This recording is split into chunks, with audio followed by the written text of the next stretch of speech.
What's pop, gamers? Hello to day 2 of Good Games Canon. This is the show where we rank the best games of the 2000s. We will tackle 2002 and 2003 today. We created 12 game brackets for each year. This is our 2002 bracket. If you saw, by the time you see this, there should be another episode out that's 2000, 2001. Maybe watch that first to get some context. I will say we went way over time compared to what we planned yesterday. So this time I'm gonna be the villain. We've implemented some new rules, some new measures. We've implemented a little timer. Actually, oh, you can't see the timer on screen. Oh god, let me fix that real quick. Yeah. So, like I said, we've set a timer. We are thinking 6 minutes per matchup. Depending on how this goes, maybe this format will like evolve slightly as we go through the next couple of years. So yeah, you know Beach, you know us. We're very sloppy. We're sloppy boys.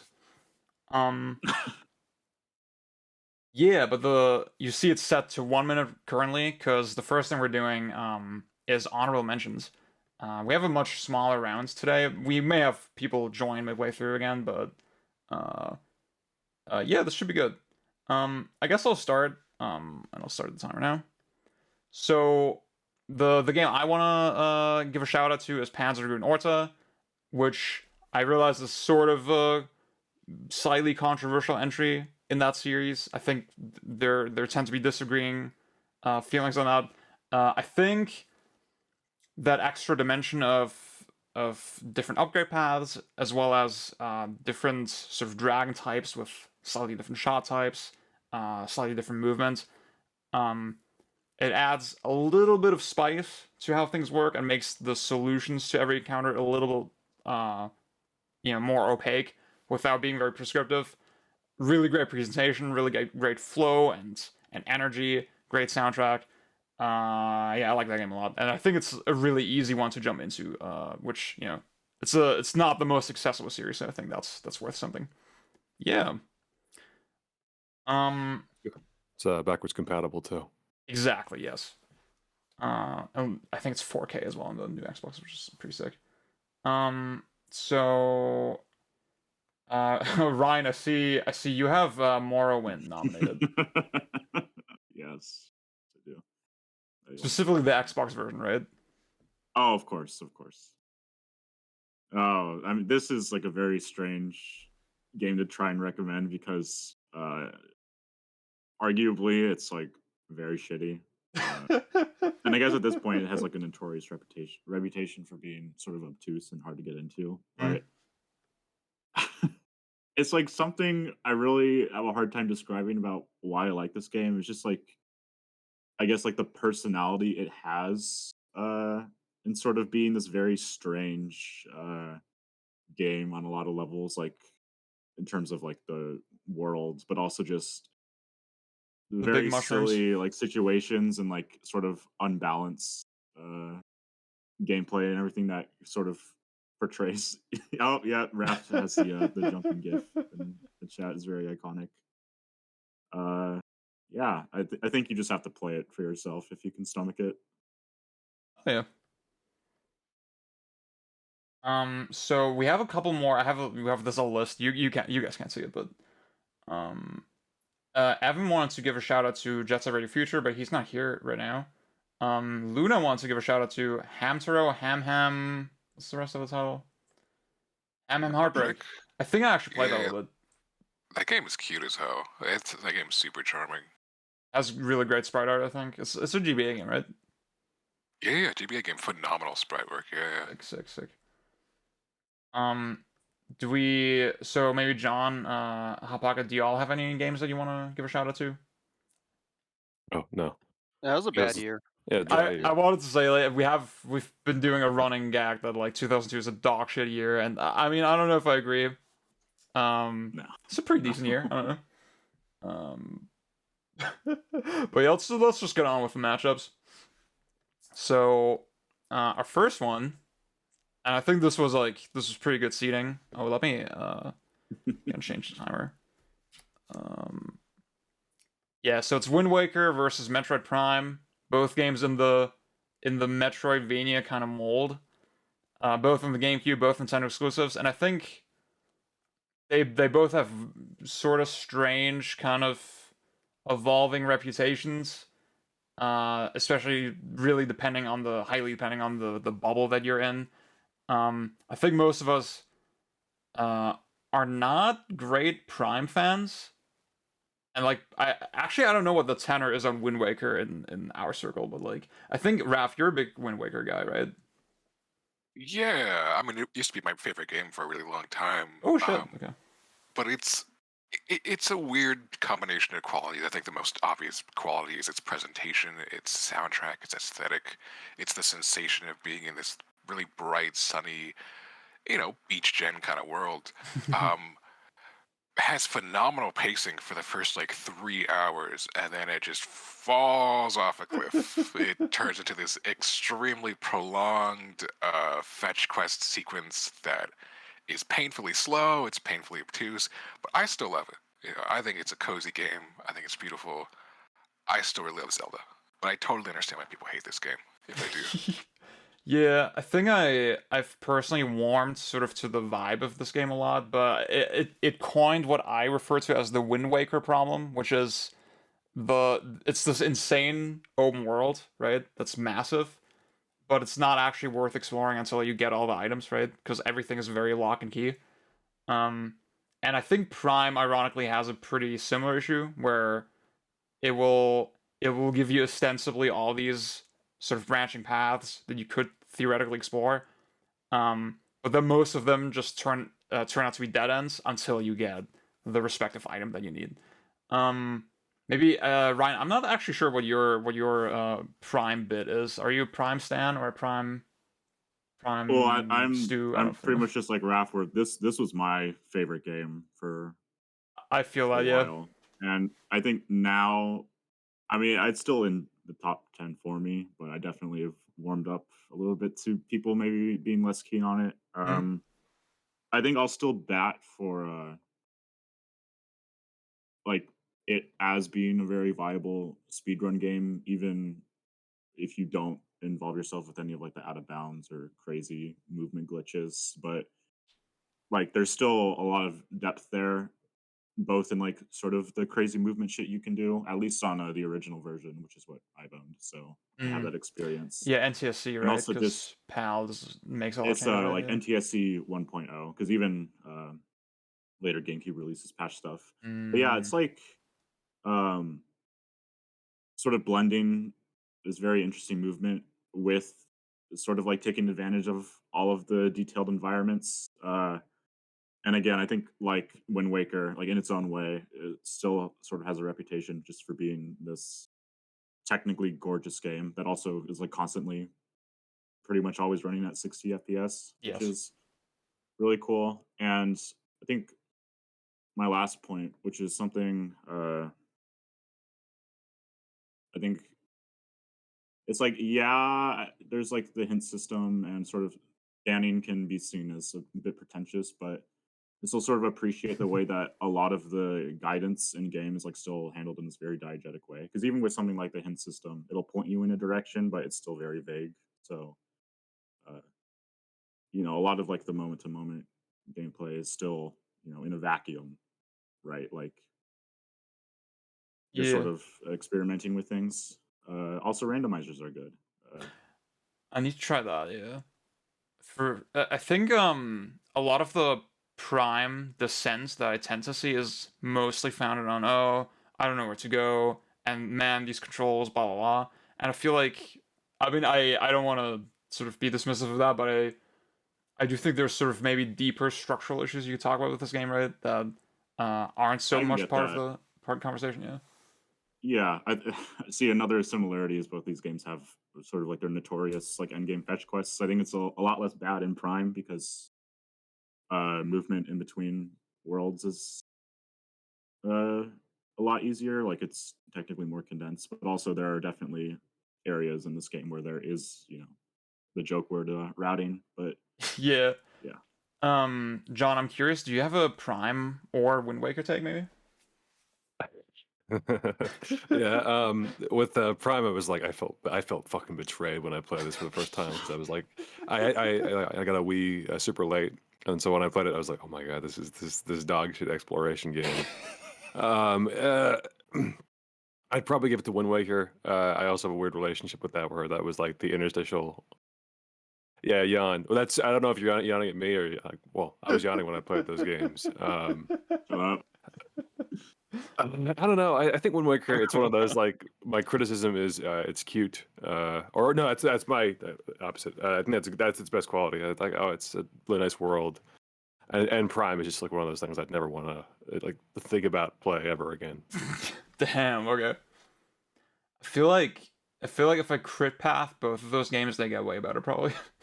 If I just never worry about exploring until like the very end. Yeah, 100%. And that's our time. So it's time to vote. Just type in chat.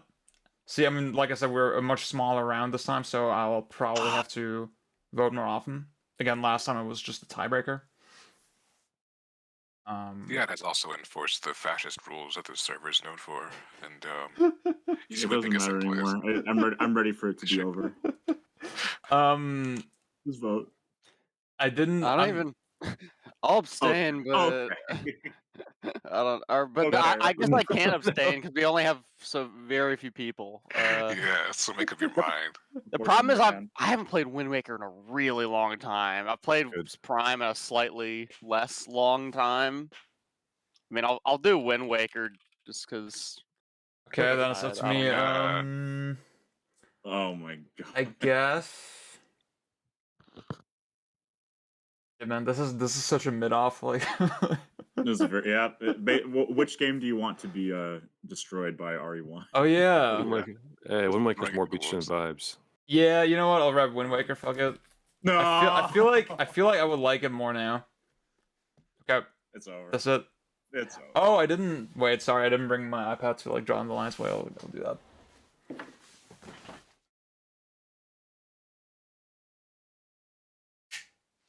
You're secretly doxing yourself by like detailing how far it takes to get your iPad, and we can sort of like approximate what house you live in based on how big the rooms are. So Fuck. be careful. So, yeah. Wait, what's up? I couldn't hear you. The good thing you couldn't hear me. It was a terrible bit. Cut this from the. Okay. Oh my god.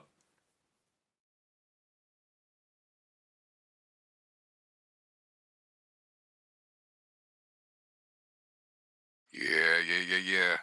I think Yep. Wind Waker has a chance against Resident Evil. I feel Yeah, like I there's think so, more too. of an. It sort of stands out more, I guess. Yeah. Okay.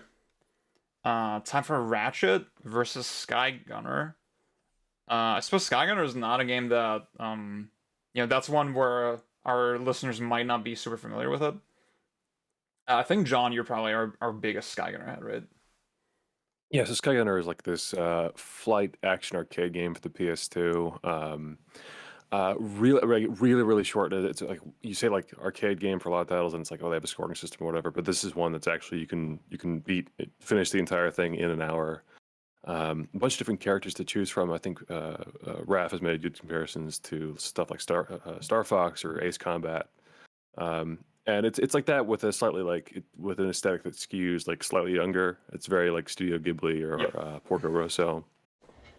But yeah, it was just one of those like sort of I think yesterday we're talking about like I play games and it's like I find out they're okay. And if you dig long enough, you find some like underrated gem people just don't know about. And I think Sky Gunner is exactly that.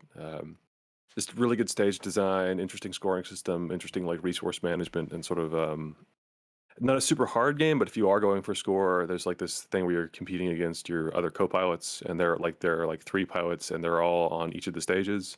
So it's like you're trying to go for like the big like the groups of enemies that are worth the most for your combo, and trying to beat them. Trying to race your co-pilots to them.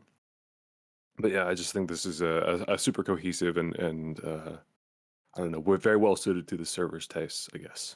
Yeah. I'll say you have a choice right at the start between novice and expert controls, and it seems like like kind of an Ace Combat thing where obviously you're supposed to pick expert. I don't know if having played it that way, I don't know if that's true actually. I've been told okay, novice is actually the way to go, and it's just objectively better, right? Mhm. um, because I was dog shit at this game when I played it. I could see how tight it was and how well made it was, and even how deep like the routing kind of seemed. Mhm. That was very, very obvious, but I definitely need to give this another playthrough. Like the first time I hit credits, I was like, okay, I'm not fully getting it yet, but I Huh. definitely see the vision. Um, let's talk a little about Ratchet. I really like this game. I like the I think one big talking point has been sort of the lack of strafing and the more careful consideration to how you use weapons and how you approach enemies that brings with it. If you remember our episode from yesterday, one comparison that I drew is it sort of reminded me a little bit of Halo in that a lot of the weapons are very strong and very effective and allow you to solve a lot of situations, but they're still kind of quirky and awkward enough to use that it does feel meaningfully different when you're forced into those situations, when you're forced to use certain weapons. Um, maybe Raph, I think you said you couldn't finish your replay, but I think generally you do kind of like it, right? Yeah, I like it. It's got a great sense of flow. A lot of like really bite-sized planets that I think it kind of just pushes you to like unlock new weapons, see new enemies, get new platforming challenges, unlock new tools. Like it has this like forward momentum that I feel Yep. like is just really satisfying, even when it's being a little repetitive.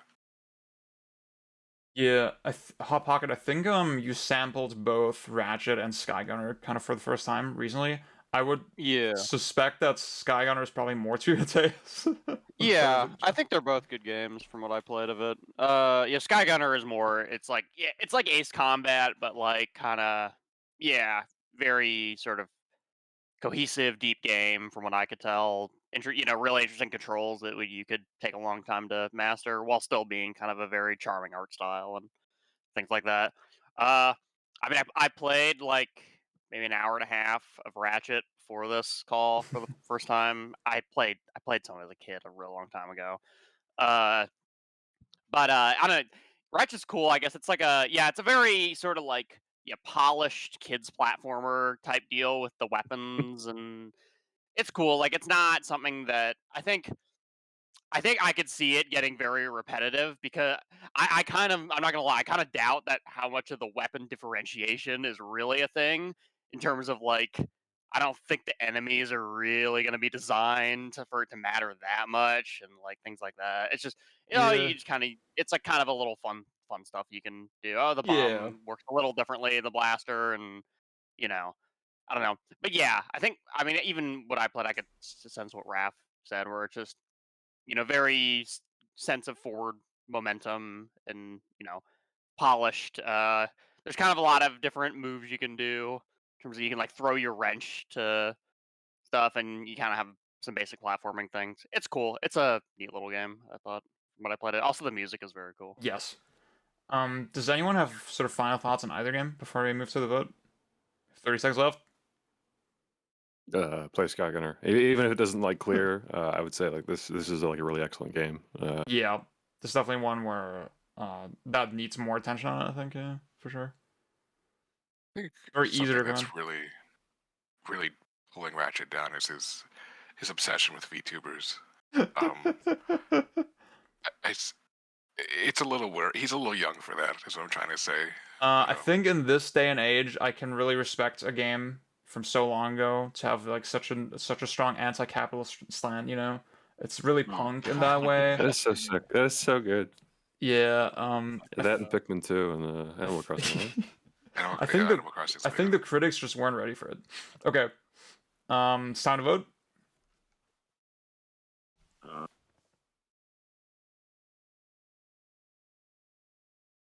Oh wow. Damn. All right. We're I mean, it's, biased. you I know, feel so I'm- bad. there's only five. There's only 5 of us. So I might as well. Yeah. The thing is, I think Ratchet in general just doesn't have that much cachet in the server. I'm a pretty big fan of it, but I've It also seems like a only, good game. I've also only played once, so yeah. Oh, I'd like to put the comparison on the record. When I was playing it, I was thinking how similar it feels to SpongeBob Battle for Bikini Bottom. What I said to Hot Pocket then is like, I feel like I should instantly reject this and have an adverse reaction to it, but somehow my brain immediately accepted it. I don't know what that tells you, but yeah. Oh, what's up, Issa? Hello, Lisa. So Use it. I was gonna ask how much hating has been going on, but I already saw the votes. Yeah, there's probably a couple games here you can assist us with. Maybe like Warcraft. Do you play Warcraft? I don't know. A long time ago. I don't know nothing about it. To be honest, It's just like Don't, I think Raph is literally really the only like it. one here. Damn. no, I'm the knows one who anything. nominated it. Hey, I don't want anyone to hear. Oh, I'm sorry. I'm Yeah, sorry, bro. John. My bad. So our next matchup, again, another game that a lot of people may not be super familiar with. It's Boku no Natsu 2, which is the second game, as you would expect, in a Japan exclusive series for PlayStation consoles. Kind of a Shenmue-like, as it were, versus Sly Cooper. I'll say I played a couple hours of Boku no Natsu 2 and I was instantly charmed by it. I definitely want to finish it, and I'm gonna throw out yeah, if you have if your relationship with your parents is like even slightly complicated, this game will destroy you. Yeah.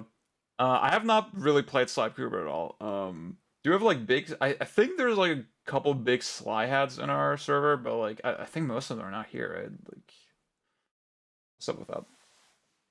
I know a bit about the series, but to be honest, I think Sugar would have done a better job defending it. I mean, that's fine. They're like not here right now. So like, do you like the first game? Like, do you have fondness for it? Oh yeah, quite a bit. I think the series as a whole is the most like consistent of the trio, the PS2 trio, Ratchet, Jack, and Sly. Yeah. And one suffers a bit from like minigame syndrome. There's a lot of dumb minigames that aren't really related with the rest of the gameplay. But the atmosphere is really cool. The music is really cool. The mix of platform and stealth, while to refine it pretty well. I think the fusion worked well enough here. Although it's more of a platformer in this one than a stealth game. Mm. There's like there's a lot more focus on traversal and fighting enemies. There's a bit of stealth in there. Like there's enemies with a 3D cone. Like imagine the MGS radar, but in the actual environment, so you can see exactly how big the cone of vision of the enemies are. But yeah. That's pretty neat. And like the stealth build's also really cool, but that's kind of the problem. The first game, like the stealth abilities are locked behind the like bottles that you need to collect to get the codes for the what's it called, for the save at the end of the level. So a lot of times just plays like a regular platform with some very light stealth elements. I think the second game is a bit more balanced in that regard. I like everybody posting the gifts in chat as well. Yeah. I guess Yeah. like. Oh yeah.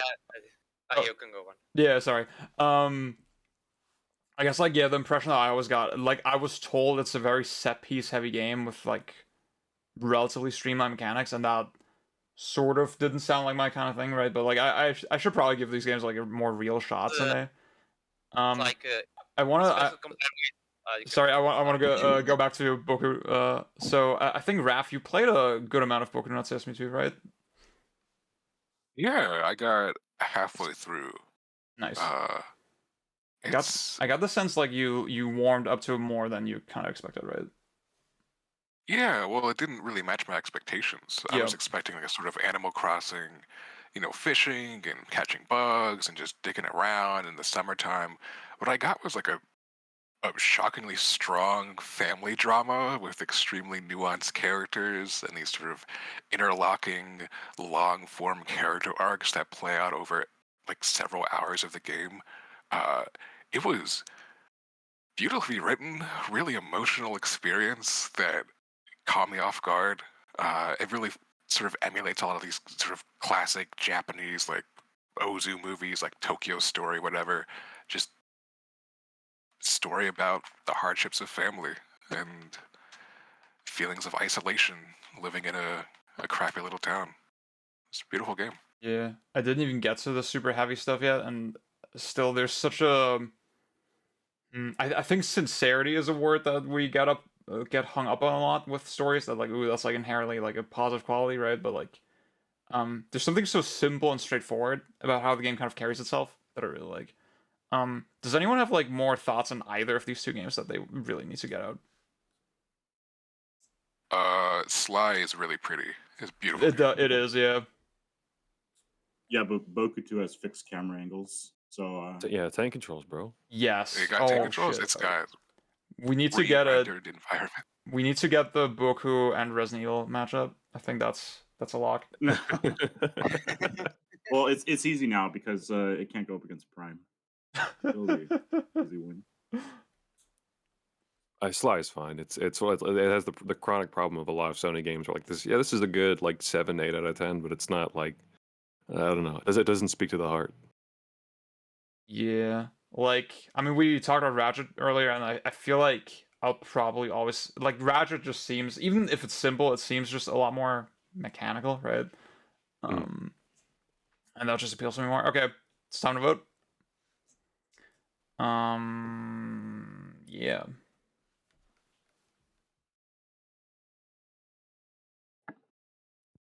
I'm gonna abstain unless needed because I haven't played either of these games. Yes. My bias goes to Boku for the camera angles. It's that simple. I'm a simple person. Again, like, yeah, no personal experience required. Just listen to your heart. Who swayed you the most? Yeah. Maybe that's not a super fair matchup for Sly, but like, what do you do? If that's it, then I guess we'll lock it in. Yes. Sly. I'll do it. Yeah, Just like I think actually, yeah. just show the support. You said the Sly, like it's It's still. I think it's great not gonna intention. clinch it. So yeah. Okay. Sad. Yeah. Oh yeah. Yeah, it doesn't matter. I'm sorry. Okay. So now it's time for Super Mario Sunshine versus Warcraft 3. Is again perfect seating, perfect matchup. I've decided I'll be a Mario Sunshine centrist. It's not like okay, the comparison I made earlier, they push movement in Shenmue level design. And Raph said that I was spitting. Like maybe Raph, do you want to like elaborate on that? This is not a platformer, man. They got levels with like no platforms on them. What the hell is this? It's just a real ass city. What is this game? It's like I can sort of appreciate it on that. I mean, dude, Nintendo fans. I get like it's been a Nintendo fans. It's been a running talking point that like Nintendo fans they love their games a little bit too much, right? They love their theming and like the fucking the visuals and all that shit a little bit too much.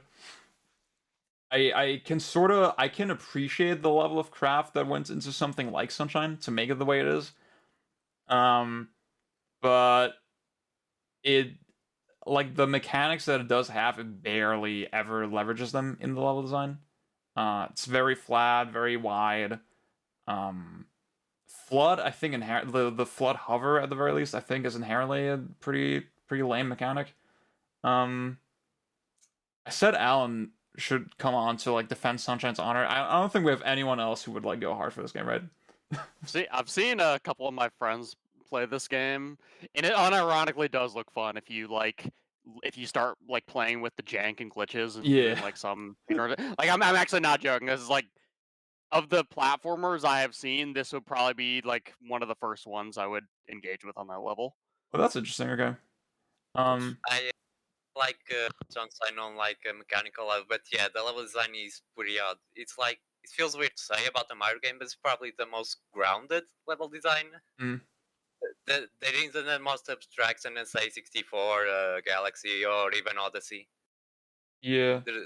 There's like, and that then ends up hurting the game a bit because the mechanics are still very 64 like. Yes. But the level design is It's like a it point-and-click lacks, adventure. Yeah. Like. yeah, it lacks like a good platform. It lacks a lot of verticality as well. That's why I assume that's why those I don't remember what they're called, those extra levels that are pretty abstract because otherwise the game wouldn't have any platforming challenges. Yeah, I think in general, 64 just strikes a much better balance. I think with Sunshine, it's like, okay, you have to reach a pretty high technical skill level to have fun with these levels. And then it is cool, and I can see it, right? With 64, it's like, okay, you can I think the skill curve is a lot more natural in that game, probably. Um I also feel like Jack and Daxter probably, and we talked about that yesterday, right? That probably does the naturalistic environments with Schmovement thing a lot better, in my opinion. This it still has a lot of verticality that uses the movement well, which Yeah. is the main problem Sunshine has. Yeah. John, you nominated Warcraft 3, right? Yeah. Obviously, there's no meaningful comparison we can make to Sunshine here, but No, it's one of the few games on this list that I have like honest to god like nostalgia for. But I think this is one of like this is an RTS that I would say is good if you have not played one and are like interested. I think that does a really good job of like easing you into the mechanics.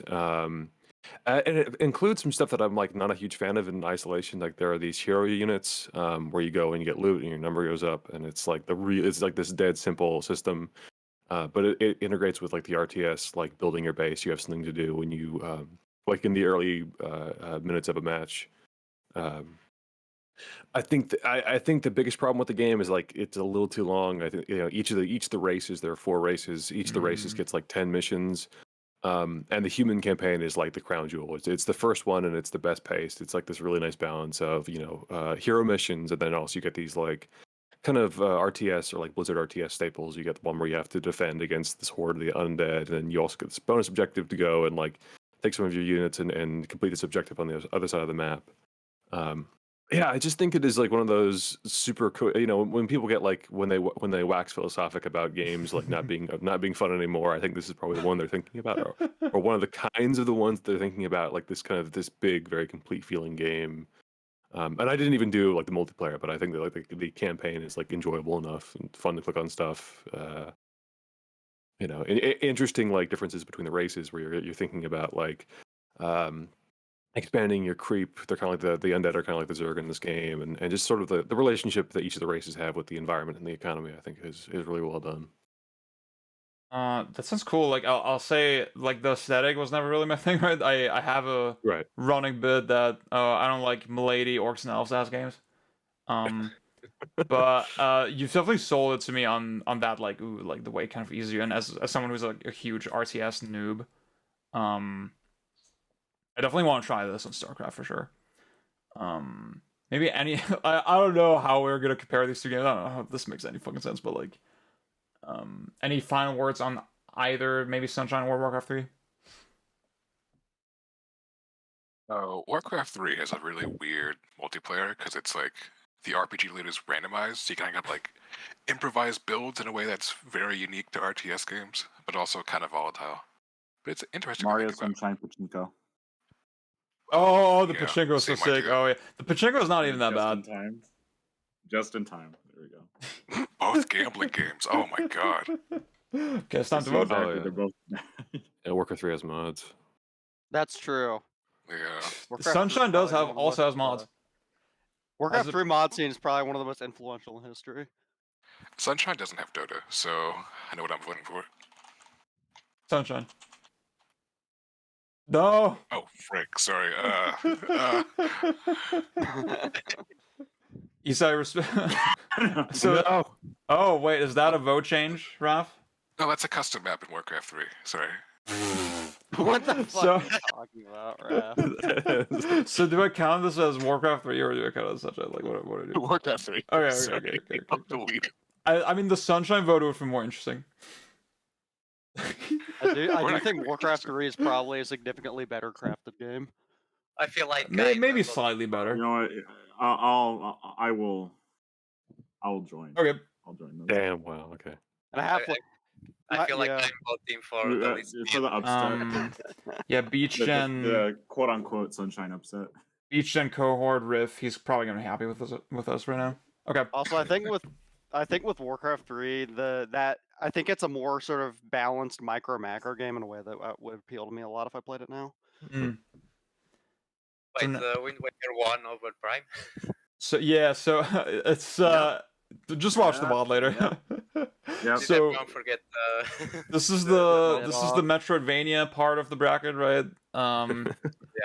I think I don't know where we stand. Want a chance. What's So up? they voted for Wind Waker. So I don't know what the tenor is on RE make these days, personally. I'm sort of tepid on the older Resident Evil games these days, kind of. I do think I do feel like they're overall a lot more rigid and a lot more limited and not as strategic as I would kind of like. A lot of what I like in those games was kind of absorbed by RE4, and I just prefer that game like massively. Maybe I think Raph, you're also sort of a survival horror skeptic, right? Yeah, I mean, they kind of have like this weird, big knowledge check kind of game where the actual Yes. execution of it isn't quite as compelling, right? So it's the way you move, the way you shoot, the way you engage with enemies, the way you actually like try to just execute things isn't super interesting to me, and I feel like a lot of the resource management falls apart when it's so lenient. You can kind of just ignore a lot of the rooms and stuff like that. Yeah. So it's, I don't know. It's definitely like not to my taste, but it's still very much a great game, a great series. Yeah. Maybe I'll say Yeah. like, oh sorry. I'll just go real quick. There's like one really specific point that always stuck out to me with our remake is it's that the inclusion of the Crimson Heads had a lot of like little ripple effects in the level design and the enemy design. For example, I think once you kill 1 or 2 enemies in a room, every subsequent enemy you will always get a headshot because they don't want to spawn more than like 1 or 2 Crimson Heads per room, right? And then even just the fact that like shotgun headshots are now also slightly RNG based, for me kind of takes the fun out of like trying to strategize with that. I think in general the game just feels a little slower than RE2, right? And yeah, just Raph, you mentioned like it's a big knowledge check, right? Just the order that you pick up items in sometimes can be very significant. Where I've had situations where if I don't pick up this item, if I pick up too many resources, I can't pick up certain key items later, and like I'd have nowhere to like discard them. Just very strange things like that. Yeah, Issa, sorry, do you want to talk about remake a little bit?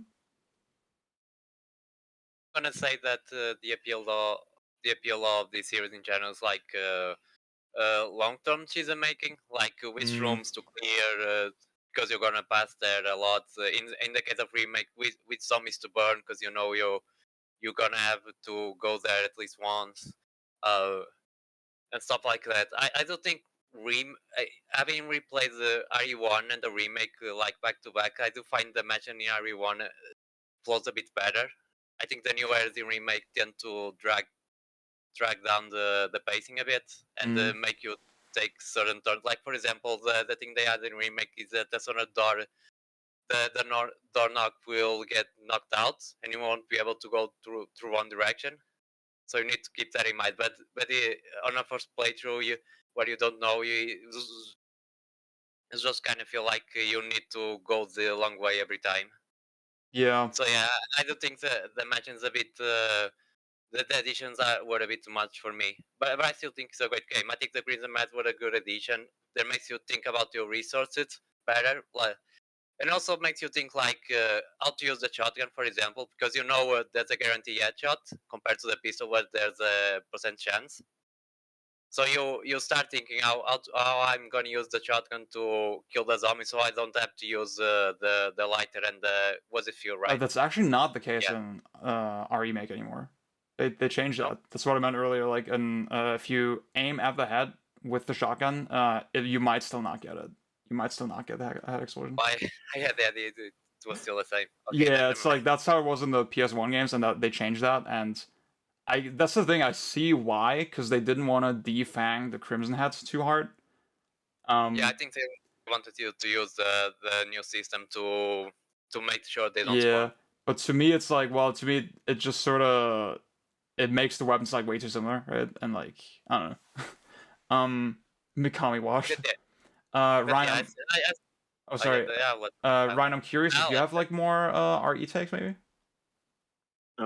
Not really anything that hasn't already been said. Mm. Yeah. I was Maybe- thinking about it. No, not really. Maybe anybody else wants to chime in before the timer runs out. I think it's cool how you can sort of route away Crimson Heads. Like, just route in a way that you don't run into corpses as much, so you don't have to deal with them at all. Which is kind of defeats the purpose of them, but it's also like rewards skillful Yeah. routing in a way. I guess like sort of the Yeah, running I theme guess, is like. Oh, sorry. Yeah, go ahead. I guess one thing that, like, sort of quintessential, like, speedrunning tech in this game is running without weapons. It's like similar in RE4 too. So I think that's cool. And also like defense items are a great addition. Yeah.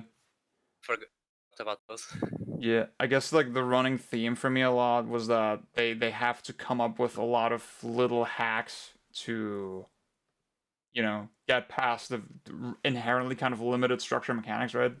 I guess that's sort of what disconnects me from the series a little bit. But yeah, it's time to vote. Oh shit. And then while we're voting, let's just say that like there's still like nuance to those items too. If zombies get you from the back, you can't use them. That's cool. But yeah. Ooh. I know zombies. I don't think RE2 remake improved on that system though, because of the Yes. utility the different defensive items have compared to RE1 remake. Oh shit, we have a tie. I have to vote as well, but I have no fucking clue. One has Stay mods. strong, soldier. Here- The common here you- needs you. Well, there's 6, so you can break it. Because I don't know. I haven't played Skyrim games That's really. oh fuck, I don't know. I mean, Wind Waker would be funny.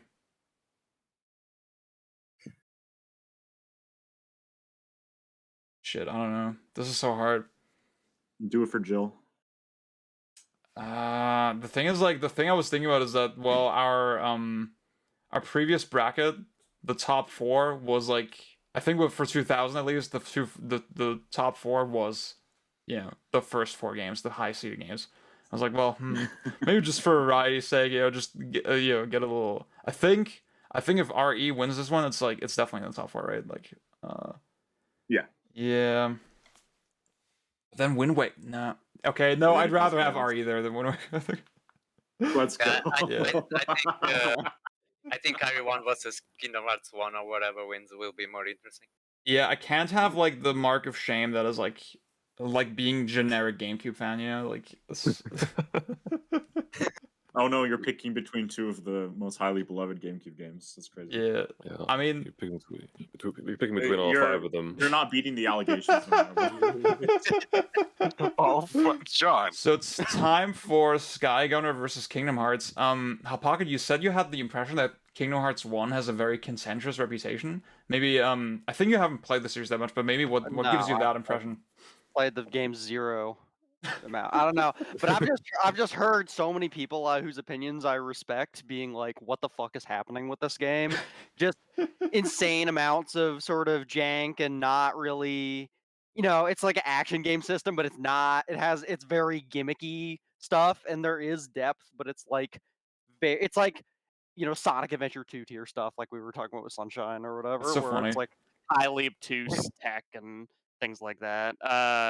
I don't know though. That's just what I don't know. I keep getting that where people are like, Oh man, ready to get into Kingdom Hearts. Oh, I don't know. Someone who's actually played the game should comment though. What's bad? Now that we've decided that Kingdom Hearts is bad, let's. I mean, speak a bit about Kingdom Hearts. Because I think it holistically is probably the better one, even though PS2 has the best combat system and mechanics. I do think that in terms of the whole package, PS1 still is king. And there's some neat stuff to the combat as well, like the way the parry works. That's basically you attack at the right time, and That's cool. you can get like a decent amount of AP bonus based on that. The magic system is also real cool. Kids 2 will expand on it a little bit, but I like how proactive you need to be. You need to be to restore MP. Instead, excluding items, of course. You need to be constantly attacking, and there's a lot of utility to the magic, like what's it called, Era. I'm thinking of Reflect. I think it was Era that was called. Yeah, that blocks. I think it was a defense buff, right? Something like that. Yeah. You still Yeah, take and damage, that but it's yeah, that's standard. There's like an AoE, and then the fire and blazer are the usual projectile types.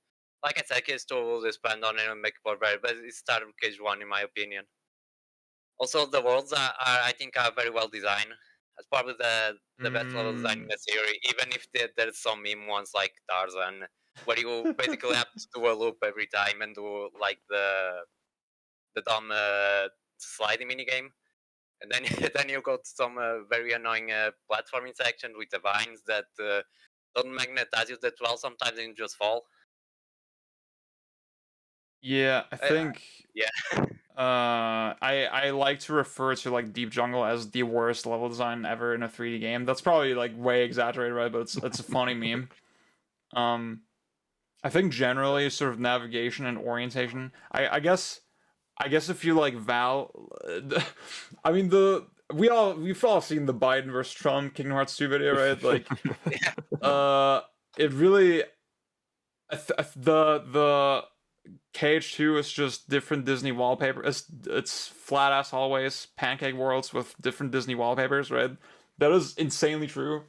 There's no denying that, but then it really depends. Okay, do you even care about that? I like personally I don't, right? I don't really get that much out of KH2, sorry, KH1 being like the best quote unquote overall package, right? Because um like yeah, I sort of I do see like okay, as a little adventure that you play through, I see why this game like means so much to a lot of people. And actually I don't, maybe they'll say maybe I haven't seen the right stuff, but like I personally never felt it was like that insanely janky, right? I can't really imagine what exactly people are brushing up against. Other than the like really obvious surface level stuff that we mentioned, right? I think overall it still seems like a pretty polished, enjoyable game. It's just that I don't grab onto any individual part as hard as I do with KH2, for example. And like I guess like in comparison to something like Skygunner, which is okay, it hones in on one idea and does it like in a way that makes it really stand out. In the medium, right? I guess that's an interesting comparison, right? Maybe does anyone have thoughts on that? Um, maybe I think John and Ryan like are you guys Kingdom Hearts heads? I don't know. Like, I played the first two, and I played. Go ahead, Ryan. Sorry, I was just gonna. I have played 2 on Critical. I am not hell really yeah. familiar with the first game. I will say we should give it historical credit for introducing air combos. I said that in my video. Yeah, I can't think of an earlier game that did like 3D air combos. Like, Did MC2 came before or after Kingdom Hearts? I think that was after. I think that was 2003. Yeah. Then yeah, So we yeah. can give it credit. Damn. Yeah, I also think There like has to be one. if I can add something Zone real of quick. Dangerous. If I can add something real quick, I also think like the KH1 bosses are a bit more. I won't say dynamic, but there isn't much like turn-basedness to them, if that makes sense, compared to KH2 and its revenge values. Mm. There's less downtime between you and the boss, and I really appreciate that.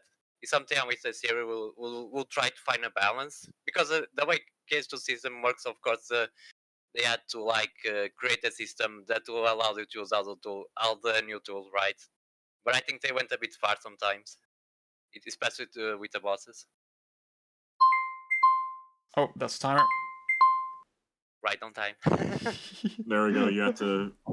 I was Bring the about to. sound I'm on. not gonna lie. I've been holding Awesome. this one back, right? Like the viewers haven't, like maybe they just saw it because I was about to post it. I haven't had it Yeah. posted yet, but okay. Yeah, it's time to vote. John votes for Skygunner.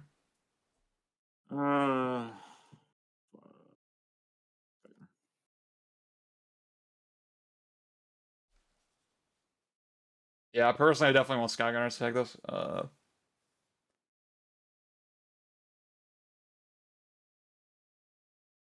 I'm a sucker for the Ace Combat, the Ace Combat targeting camera. Yeah, It's that's easy. fair. To be honest, Easy, I easy. think I will vote the Skygun if I spend more time with it. But I got filtered by the expert controls, and I thought to myself, I need time to dedicate to learning how to control this.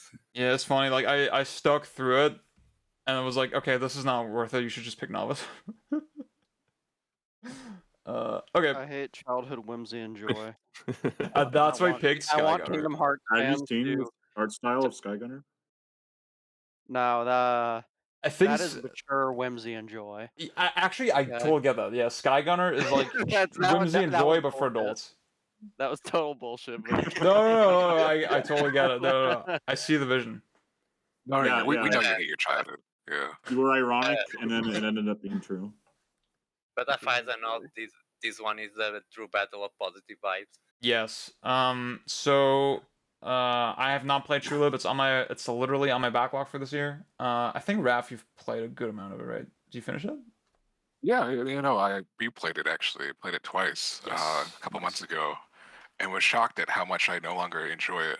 Oh, what the hell? Oh no! Yeah, Oh, yeah. You guys have no, been telling way more on Boku. Let me I check want real to quick say. if he's lying. Let me check.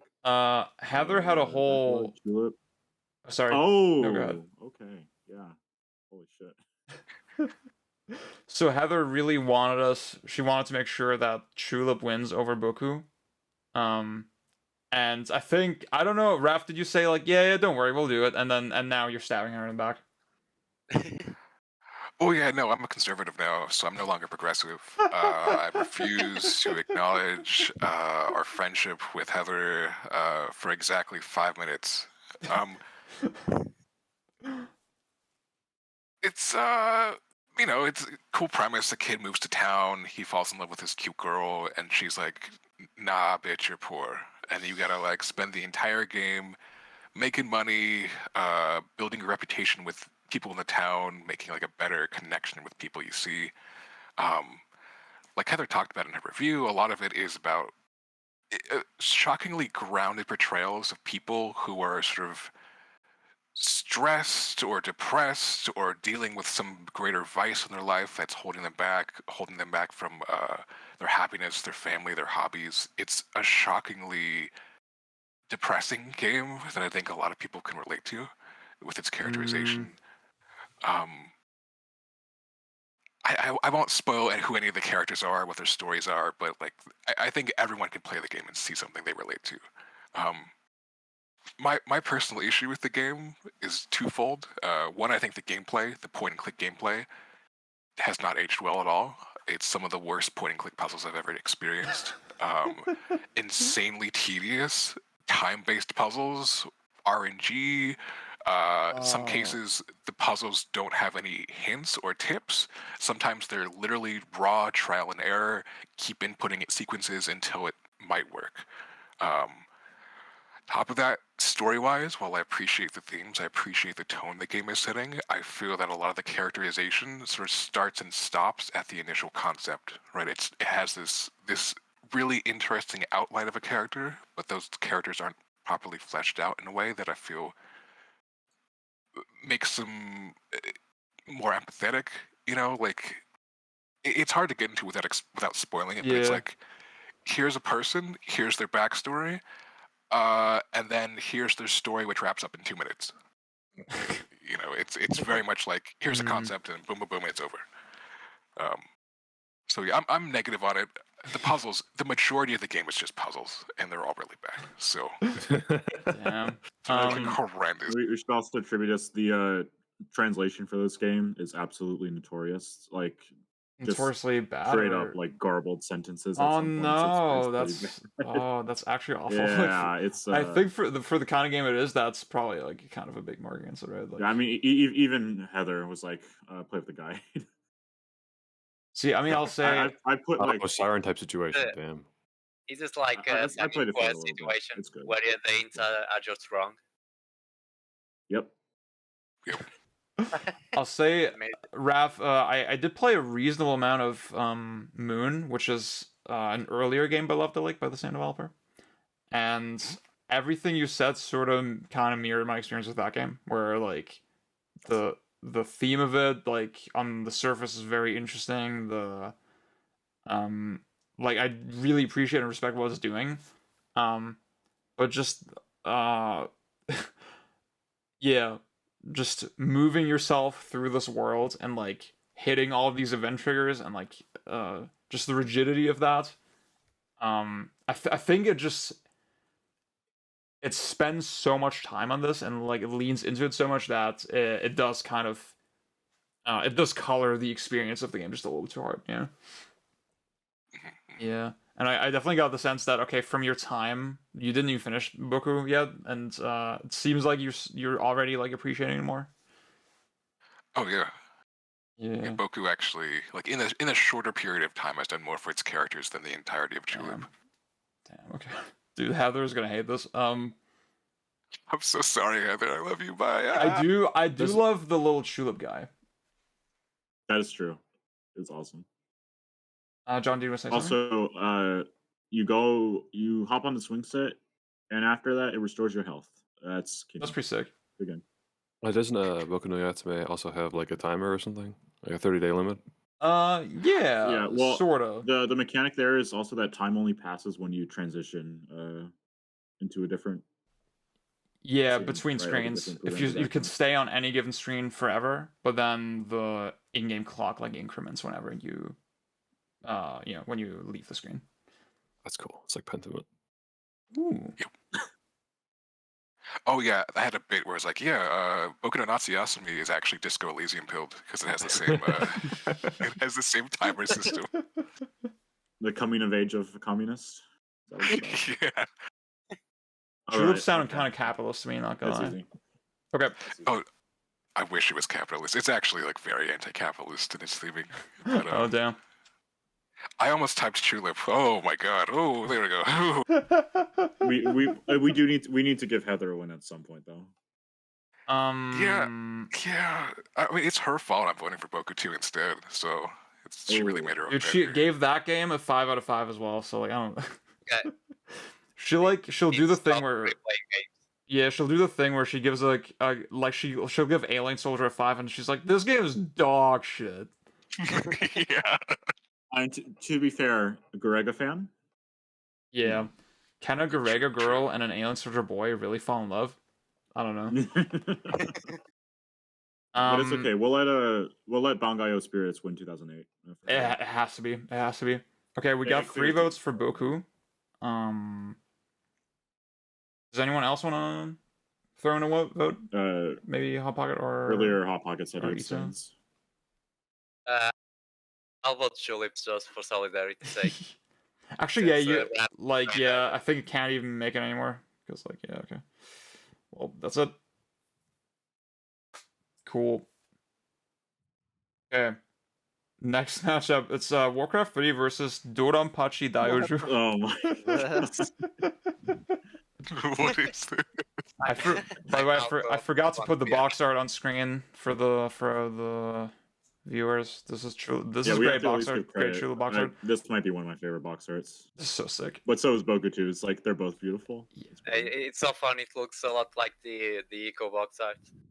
Oh Yeah. my No. So- start. Maybe I should restart the timer actually. Okay. So Hot Pocket, I think you've played Daioju the most out of in our crowd, right? Yeah, I don't understand how this got third seed. This is very ridiculous. I know for a fact most people have not played that much of this game. Because this game is very cruel, and It is really hard. It is really, really hard. it's very cruel in a way that even Ketsui, which is a comparable level of difficulty, sort of isn't. Where it's Mhm. very, you must sort of you have to kind of break down the stages and get the routes, otherwise you're just completely cooked. It's a cool game though. I really enjoy it. I mean, it's definitely cave. Well, first of all, I think it has my favorite art direction of any cave game, except Mhm. for maybe Mushihime-sama. Uh, I really love sort of the, I don't know, kind of the like, uh, sort of the washed out industrial look with a hint of the post-apocalyptic future thing. Super cool There's something aesthetic. very majestic about it, kind of. Yeah. Uh, I think just really, I don't know. It's a game that's cruel, but you can play it, and it's sort of obvious why it's good, I guess, in the sense of you just constantly have overlapping threats attacking you. It's a really high density. The laser shot mechanic from DDP, I think, is sort of, I don't know. It feels like it's you. I don't know if I want to say that because I haven't played DP1 in a while either. I think the bosses in this game are really good. They just have a ton of super sort of interesting patterns that'll teach you different things. I don't know. I feel like I'm kind of running out of things to That's all good. say, but yeah, it's a good game. I grinded this game for about 3 months. Oh shit. Okay. Really good game. Oh, talk about the M2 port. So how good they are. M2 port is out now. Is also very good. In Japan. That's the preferred. Yeah, but yeah, you'll have to use the Google Translate. It's not too Yeah, bad. Yeah. that's literally not this game, Raph. That GIF is not from this game. I'll say as a newcomer to it, I was pretty compelled by the rhythm between the normal shot and the laser. They're both relevant to scoring, but then they also have their own like pros and cons just for survivability or survival. And the game just generally has a cool rhythm with the hyper mechanic where you fill this meter over time, and then whenever you fill it, there's a drop and you get it, and then your bullets just go crazy. You fill the entire screen. And I think in the M2 port they even included an range mode where that happens much more frequently, right? Which I found sort of interesting, right? Where I think that dictates a lot of the higher level play of the game, where okay, you have to really carefully think about, okay, is this a good moment to pop the hyper? Should I maybe hold onto it? And then you saw games like Crimson Clover, which I think was developed by a fan of both DOJ and Ketsui. Yeah, the person who made that game is like a world class level Yeah, score player for a bunch of these games. yeah, and It's very clearly an iteration over the hyper yeah, system. that's And the thing. some When of I the Ketsui first played elements as Crimson well. Clover, I was like, "Wow, this is such a smart mechanic," and then I saw, okay, this is where it's actually kind of from. Yeah, I don't know. It does seem. I did play a little bit of Ketsui, actually today as well, and I was definitely more grabbed by that immediately. Um, just the frantic kind of close-up nature of that, and I think Hot Pocket, I could already feel, okay, this already feels like less cruel, you know. um, so I don't know how deep I will get into DOJ, but I do like it. I think it's a cool game. I think my thought is that we'll probably get into this, but Ketsui is definitely a lot more intuitive. Where like DOJ carries on from the original Donmachi, where there's like it's the really strict like combo based chaining, and also that sort of interlinks with grabbing bees, which are like hidden items at certain points in the stage, and then also managing that with hypers that add like different management to the combo system. I think another thing about hypers is sort of important is that this game does have a rank system where bullets will gradually get faster, and there are sort of ways to maintain it. That it's sort of cool that that interacts with the scoring system, right? Because hypers basically are like a substitute for bombs in a way. Because in the original Donpachi, like the bomb bonus at the end of the stage is like notorious for being so important that you really cannot afford to bomb at all. But hypers are sort of like a substitute for that while also having their own nuance, which is very cool. John, why is Warcraft 3 better than DOJ? People have actually played it. I don't know. Okay. Well, actually, yeah. So Ryan's voting for DOJ.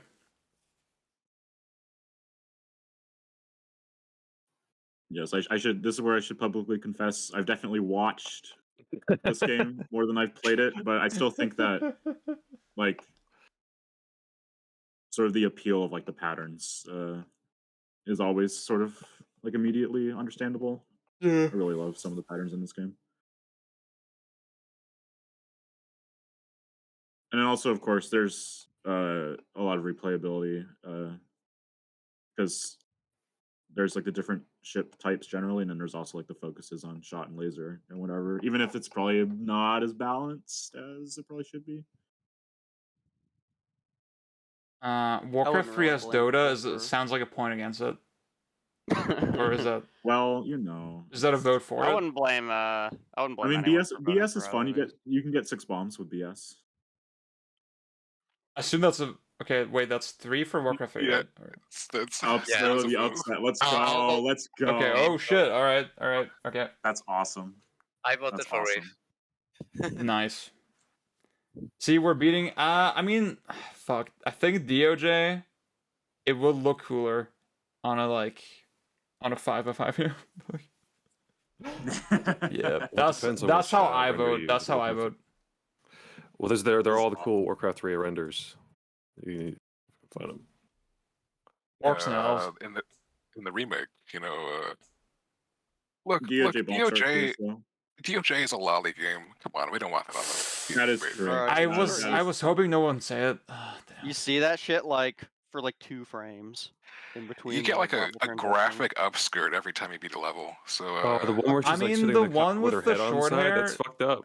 The one with the short hair with her titties out, she looks kind of adult. Like, I don't know. Is she oh, like? she's definitely an adult, but I'm trying to be disingenuous. So But like in the cave, like art style, like that girl's like 16 or some shit. I see Anyway, I see what I you're vote saying for there. Twelve. I see what you're saying there. Okay, so it's Skygunner versus Resident Evil. Oh, wait, I don't know. Is there a okay? Ryan wants to vote immediately. Like, I don't know if there's any like big arguments we can fucking there we go. make for either I game. think we've If already it's- kind of talked about both of these. Yeah, I guess like personally, Skygunner. Like, even though I've played Resident Evil way more and I'm way better at it. They're both games that you're probably gonna try to master and like play for a long time, and I think you're probably gonna get more out of Skygunner. That's sort of my guess. I think on that level, it just it's more mechanical, it appeals to me more. Resident Evil is definitely more sort of. That is Uh, something that's sort yeah. of weird about. I mean, I've only played RE1 PS1 in Yeah. terms of the classic Resident Evils, but it is something sort of weird that they are kind of very. They have all they are sort of weirdly mechanics driven, but then it's so routing focused and then not Yeah. necessarily super.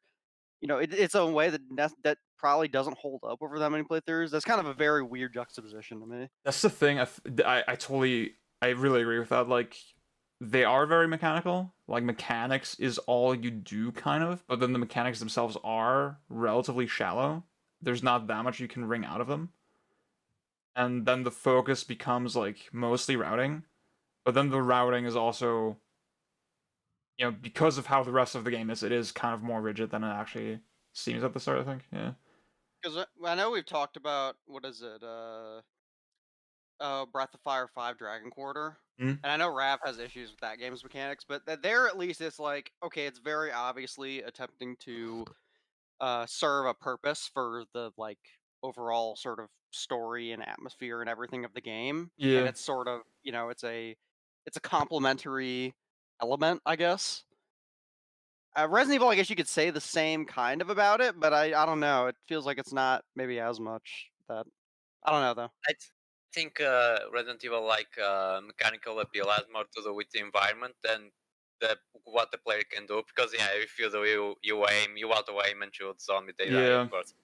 But it's more about how you see the environment you're traversing, like how to dodge the zombies, where if there's like I can say words.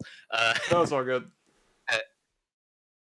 No, if it's a narrow pathway, if it's wide open, then you probably don't need to kill the zombies. It's more about thinking about your environment. Like I think Rap said in the chat, it's more like Hitman, where the player mechanics aren't as important as what you can do in the environment you are in. See, that's why my controversial take has always been I do just like original RE2 the most out of these games because but by the way, hi Peng. A terrible time to walk in. Cause like it does tend to have bigger rooms with a little more stuff in them, with more zombies on screen, right? So there's a little more wiggle room to get a little creative with, or maybe not creative, but like to try some stuff with the movements to try to skirt past zombies and shit. And I find that generally more compelling than the routing. Which, yes, the routing is much more is basically non-existent in RE2. I get that. Yeah. Also, it falls apart in the toward the end. I get the sewer is not good. Yeah. Like, But, we don't need to talk about it. I'll say in the case of RE2, the environments are also wider.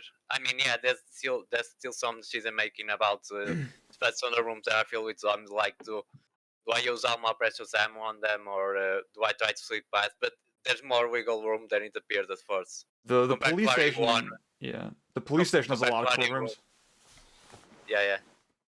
Compared to RE1, where it's like very narrow hallways, barely any room to move around. Yeah. And I mean, but like at the end of the day, they're all different flavors of mid to me. So No. RE4 clears. RE4 was the necessary evolution. It's good that survival horror died. Yeah. I'm assuming y'all have already brought up Crimson Heads and Real Survival. Oh, real the survival disconnect action not item so much. boxes. Yeah, maybe do you want to talk about that a little bit? Survivor did it. I mean, I'm mostly quoting from Heather's review, but I just do find that a very compelling evolution of that formula. It's like, okay, well, item boxes were connected at first, so you sort of have this like, it's sort of abstractly like a kind of room that your safe room, right? You go back and it's always gonna have the same items in it. I do find it very compelling that Real Survival has you actually like you have to plan what items go in which box on which side of the mansion or in which like old area, which also means it's like you might have to leave items behind in an old area or one of those kinds of things. I do think, I mean, I think that RE. I haven't finished Code Veronica, but I know a lot of people don't like the to me that from what I can tell, it's more of like a cool set piece game, cool framing game. Resident Evil, at least, yeah. At least with this GameCube one, I think they made some very compelling additions to like actually try to mix up the routing in ways that directly impact the routing, with both having to burn the zombie bodies and also in this real survival mode, it's like, okay, we're actually gonna force you to think about item boxes as a concrete part of the environment instead of like an abstract thing. So, but let's see. Ref is saying, well, you see, I haven't actually played Real Survival. I'm quoting from Heather's review, but I think by that point you're getting down to and it's like, oh yes, if I was a very good player, I could skirt around it, right? Right. Boom, boom, boom. We're out of There's a time. limit to the skill ceiling, which is weird to say. So John's voting Skygunner. Ryan also. I guess I can abstain. I mean, I don't want to because I think Luna or whoever hopped in late yesterday. You Oh, he did. Yeah. yeah. That'd be racist. So yeah, come on. Yeah. Sorry, I forgot. I guess like for me, it was like in this situation, I was like, well, we're so few people this time, so I was like, yeah, I was more open to it. I think, yeah. But like, I guess you can hit me the first tiebreaker if we need one. Well, there's what 5 people in here. I joined late, so. Oh yeah. Well, you joined early, pretty early. I'm genuinely lost. I don't know. The I don't thing know is, what it's to vote. funny. I've done like a good number of playthroughs, right? But like, I haven't played on Real Survivor. That's true. So, yeah. I've only done the one. I would, if I had to, I would vote Oh wait. Resident Evil, but I have a feeling that it's gonna lose anyway. I was not particularly That's- swayed by Sky Gunner from the hour I played him. It was cool. It's 3 for It It has a skill Skygunner. curve. There's this learning curve, right? Yeah. Yes, yeah, I do agree. I sort of do want to retry on the easy controls. I was Yeah, like, these yeah. Oh, extra and ones are not. Yeah, Fam, the big like the I think she's like the easy mode character. She's got the quick turn, which is really Yeah. helpful because you auto lock Yes. onto stuff. So So, Hopper, Well, if then you don't want to yeah. vote, then I would give it to Skygunner. All right, yeah. I think I won't vote. That's kind of awesome, actually. That it's made it to finals. Yeah. That sucks. Crazy. Just read that thing I said. I don't even know if that's so true in this scenario. I think I mean, yeah, I don't know. It's true for me, and I don't know. I think there are people who've played Skygunner a bunch, but I think it's Yeah. Kime is the other one, and he's not here today. Yeah, I guess Yeah. like I'll say like I think it's just me. Hopper, did you finish your playthrough? No, I Okay. played like an hour or two. Yeah, so and it's I was I like, think oh, this is a cool game. yeah, I think me, John, have finished it, and then Oh, you finished one? Okay. yeah, I Well, finished then it. you got. Yeah, I mean, okay, it's probably fine then. Yeah. Which would have you have voted for, Rosette? I'm actually curious. Skygunner. My argument for it was that Okay. I feel like it's more worth mastering, right? I feel like there's probably more to it because they're both games that they're relatively short, and sorta simple on the surface, but you're good. The idea is that you put a lot of time into them, right? Yeah. And I feel like I would get more out of Skygunner, so that was kind of my argument for it. Yeah. Basically, Mikami is washed. Is what we're saying here. We'll get the rerun in 2005. We'll get the sweep. Okay, it's time for Boku versus Warcraft. I don't know if there's like It's so dumb. this is. I'd probably give it to Boku, honestly. Yeah, I think I don't know. I think with the previous one there was a serious like conversation we could have. Right, with this one it's like, yeah, let's just vote. Fuck it. Like, I don't think there's a point. Okay, we're not beating the allegations. Yeah, I think is settled. Boku has so many great moments in it that I constantly think about. Okay.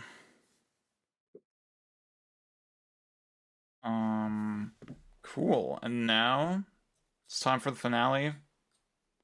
Skygunner versus Boku. Well, I mean, I guess they're both very beachy This is games. Awesome. Beachy games. This is awesome. Boku again. Arcader vibes. I like this. That this is basically the battle of the underdogs.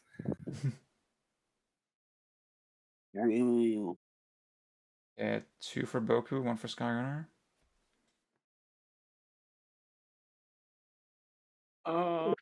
Baby bottle. Yeah. Oh no. Oh god. Hey guys, Boku has breast milk in it, so if you're It does, yeah. You know what? For the tension. I forgot about that. You brought it back up. No Ooh. fucking way. Okay, 2v2.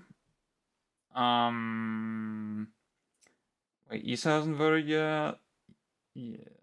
will Sky gonna Maybe make you mistake. cry? I don't think so. If you suck Oh, at it, shit. have you Oh, seen? I'll have you go seen Skygunner. how That's Skygunner, the only wait, one I played. Nice. I think that's it for Skygunner, right? Like, yeah. Oh, Pang, you want to vote, right? You want to? It's a tiebreaker. Well, no, I mean they're not tied. Yep. Hell yeah. Nice. The list. What an Congrats to upset. Skygunner. You could just say they both win. Like they're two sides of the same coin. Chibi arcade, chibi vibes. You know. I see the vision. Yin Yeah. yang, Okay. ultimate balance. Skygunner. Just strange. It was the year. weakest Yes. seeded game, and it made it to the top. I approve. It was fucking awesome. And then It was Resi. It's because all the Scrumblow people Warcraft. aren't on here. Ratchet and Clank and Sunshine immediately fell. Yeah, thank God. Yeah, And more vibe peoples in here. you know how hard it was to be nice to Ratchet? Jesus Christ, man. What a good, what a good list. What a good list. Okay, it's time for 2003, and yeah, Pang, you can. You're allowed to vote now. What a good year. This year is This is a crazy. Actually, crazy like good I was year. thinking about it. Yeah. Damn. Okay, I played some WarioWare last night, and I liked it, but I was like, I don't get why people voted for this with like this vigor. I mean, it's in the 11th seed. It's like the Yeah. ultimate I don't know Pang. how much bigger there Pang game. was. Actually, there's I no think people routing in looked it, at the so. list. Is that right? There's physical routing. Oh, nice. Okay. First off, though, we have to take care of honorable mentions. My honorable mention, you already know, it has to be Jak 2. Okay, I was waiting for the booze. Oh wait, I need to start the timer. Yeah, Jak 2. That's what I was waiting for. really polished mechanics. Really interesting blend of melee and gunplay. The open world, it is like kind of a meaningless like hub, but like it's sort of cool for what it is. I do like just driving around in it and kind of seeing the chaos. And the game does leverage it well in like a bunch of missions. For example, there's a couple missions where you have to rescue people from like their cages. You have to have them hop on your vehicle and avoid the police and all that. And I feel like it's the dynamic chaos that is really intrinsically fun about games like GTA 3 of that era, right? But then it has the Naughty Dog polish. And again, I do like the era of Naughty Dog games when it wasn't like paired animation hell, right? Where they used their technical expertise in a way that's hit my sensibilities more. That was already 1 minute? Damn, that's crazy. Okay, Jak 2, yep. John, you have Siren written down here. I do. So Siren is a fucked up horror game by the director of Silent Hill 1. It is one of those games, it's sort of like Tulip, it's a game you cannot recommend without using like a guide. As someone who like missed out on like the Demon Souls, Dark Souls, like a lot of like FromSoft, like that initial like tentative experience where you're like sharing information online, I think if you feel like you missed out on that, this is actually a really cool game to play because like the online guides and stuff are like not quite there, so you have to do a lot of like digging, even if you're like looking up at what to do, because this is like a really esoteric game where there's a lot of like sort of like fucked up point and click solutions. You still get this cool experience of going online and like trying to find out what to do and where to go. And also, I would say this is one of the few horror games. This is like 15 hours long. It's one of the few horror games I can think of that gets like genuinely scarier as it progresses, and it ends really well. I think it is worth like seeing how surreal and twisted the entire world gets. Nice. Alan just joined us. Hey, Alan, what's up? We're Oh about my to God. discuss 2003. Oh. I'll say you lost your chance to defend Sunshine's honor. Yeah, another Pang W. Yeah, Even though I wasn't here. We're doing honorable mentions right now. Is there anyone that you want to shout out? Bro, for Alan, 2003. Yeah. please do Nocturne for me. I was gonna do. Oh it, yeah, but I don't wanna Nocturne. do it Yeah, do anymore. Nocturne. Please. Oh yeah, I mean, so Nocturne is like the culmination of the creative vision of the OG Megaten team, or well, what was left of them at that point. It's a game that looks like it was drawn by one of the greatest artists in video games ever. It's got cool theming. If you do the True Demon ending, that game fucking owns. It's a little too long, but you know, that game rocks. Nice. I mean, yeah, in this configuration where we tend to be a little contentious on Nocturne, Alan, we've talked about it a lot, right? Like I do respect it, even if it's probably never gonna be my kind of game. Yeah. Mhm. Play the hard type mod, probably. So true. I think if Nocturne were half as long and the back half was just the Tower of Kagutsuchi, it'd be like the best game ever. Yes. So Pang, your pick was Mario and Luigi Superstar Saga. Yeah. Oh, was that a reluctance kind of? I don't know. I couldn't find one. Cool Games. I've never quite finished it. I think I was maybe an hour from the end. But it's I do like the way that like Paper Mario, everyone glazes its meat for being like, oh, but they added the action commands. It makes it more engaging. When it's really not. You do the same one every time. I do like how Mario and Luigi, Alpha Dream basically figured out like, oh, if we flip this in the other direction, have you dodge attacks, and have each attack, we can make each attack be a separate kind of dodgeable little mini game. I think that is to me more interesting. If that is going to be the JRPG take, I find that more interesting than the Paper Mario approach. So that game's a nice breezy, like 15 to 20 hours. It's very nice. Nice. I do also want to shout out, because Luna's not here, Drakengard. If no one shouted that out while I was dealing with the That, should Oh not, my that God. should not have been shout out. No offense to Luna. I love Luna. That is a great 7 out of 10. Very funny game. Classic. Okay, that's the time. Really good combat. It's better combat than Sands of Time. It is yes, it is better than Sands of Time. That's probably true. So I think our final honorable mention, if nobody else wants to mention anything, Ryan, you're here with Esp Galuda. Yes. Did I say that right? Garuda, actually, of course. Japanese RNL strikes again. But yeah. It's really appreciated, like the main gimmick, right? Like the just constantly like activatable like bullet time that also just sort of interacts with scoring in such an interesting way, because it's obviously like instantly understandable, like bullet time for slowing down bullets, but then you kill enemies and it cancels all their bullets, but it also takes away from the resource quicker. And then when you run out of the resource, you enter like the red over mode where the bullets actually get faster, and there's sort of scoring nuances around that, where the longer you're in it, you basically are building up more gold and also just more score in and of itself. And just sort of this nice blend of a really instantly understandable gimmick for like newcomers, while also having a lot of interplay like constantly for both stages and bosses. Cool. Nice. Hey, Isa, Hapaka, do y'all or Raph, do y'all have any honorable mentions that you want to shout out? I forgot Icewind Dale 2 was 2002, so I guess I'm SOL this year. Nah, I think I'm good on my end. Okay. Bad year. No Doom mods or Quake maps. Not this time, no. Maybe there are, but I missed them and I forgot about them. Oh, was this year Battle Network? What Battle Network was this year? I think 2, probably. Oh, it's Ninja 5.0 this year as well. It was a cool game. Oh, Ninja, amazing. Okay, let's get. I played that game from Blockbuster. Let's get to our first matchup. I refuse to look up anything on Ribbit King. It's a meme, right? No, it's good. They're both actually routing good. campaign games. Yeah, that's true. I mean, Ribbit King is like as good as a golf game can be, I guess. Oh, it's a golf game? Wait, is it? Yeah. Oh, Yeah, it's Frolf. It's Frolf. Yeah. You play hit golf a with frog. frogs. You hit a frog. You hit it on the head with a mallet, and then it bounces depending on how you.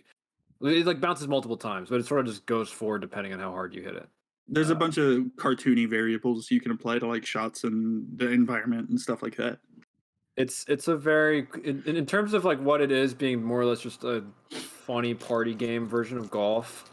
It's got surprisingly creative maps. Like I've never played past the first couple worlds, because when I was in high school we would play it at my high school on like a hacked Wii, right? Because I just thought it was funny. But even the first like couple worlds, like it's not like baby shit. Like you instantly get into like there's warps to other parts of the map and giant like obstructions in the middle of the map and like unique set pieces and everything. It's got a wide variety of items. It's got decent character variety and like different stats for each one. It's like it is a surprisingly well considered game for what it is. I this would have been my honorable mention shout out if it didn't fucking make it on here somehow. It's really cool. This sounded like a meme, but like now you're all making it sound like an actual like legit sort of respectable game. Like the sauce. It's there's one before it on PS1. So this isn't like a random one. It's like actually a sequel to a previous game. This is so crazy. Yeah. The Ribbit King pipeline. So Ryan, you're the resident Silent Line expert, right? Yeah. Well, Issa is also here with. Oh yeah, Issa. Sorry, yeah, I forgot. I'm sorry. I'll try to just. I'll keep this concise, since we, Beach Gen, we already did our Armor Core episode. Yeah. And I'm basically just going to reiterate what I said about Silent Line there, where sort of understands that the raw combat is not sort of the appeal of some of the better missions in the series. So instead, it really focuses on sort of tight scenario design where there's like this balance of like immediate situations that put a lot of pressure on you, and then like the sort of long term. Like this game is notable for some of the like longer term like endurance gauntlets, and also a fuck ton of AC fights. Like there are just so many, including there's like a lot of 2v2, 2v1 situations as well, which is just fucking awesome. Apart from that, it's like the rare game where going for like 100% is actually cool. You sort of see a lot more nuances per mission, and also sort of notable for combining that with like a lot of build diversity and just like no clear one answer. Like a lot of build options are totally viable in a lot of situations, and it's also like perfectly paced too. It's like a really brisk campaign. Good game. Sick. Yeah, from the One little... great thing, Oh yeah, go ahead. one great thing about the mission design is how many missions try to hamper your movement or like make it difficult and actually make you pay attention to your environment. Like the most iconic mission in this game is like the satellite cannon mission.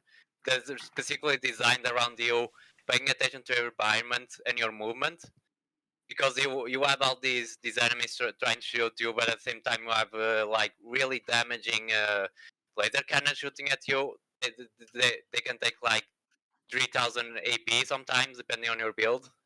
So you really need to pay attention while taking care of all the surrounding enemies. And there's a lot of moments like that that aren't as like obvious, but also make you pay attention. Like there's one SE fight. I think Ryan knows if you try to do the challenge on that. A mission where you start in a burned down lava, and you're constantly getting AP damage because of the heat.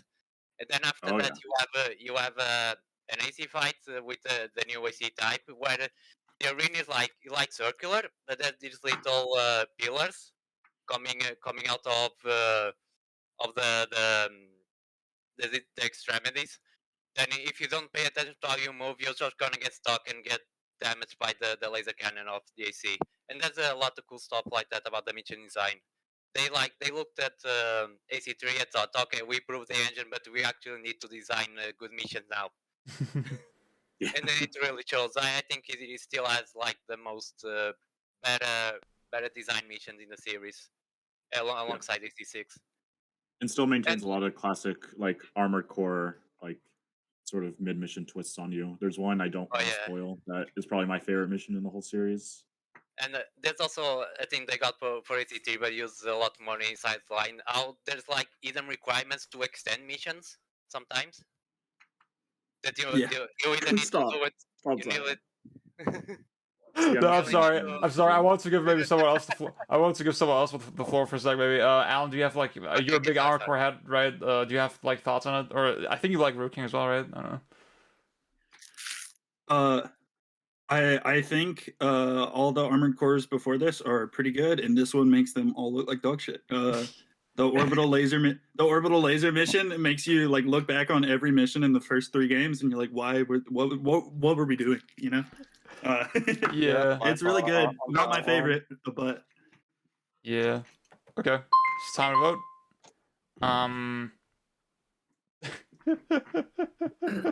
This is like maybe the 3rd best Armored Core, but then the best Frolf game. So just think about that. Wow. Okay.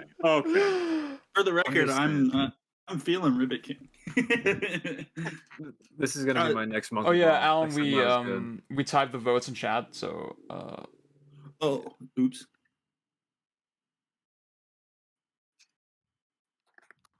I think Ribbit King's still holding out.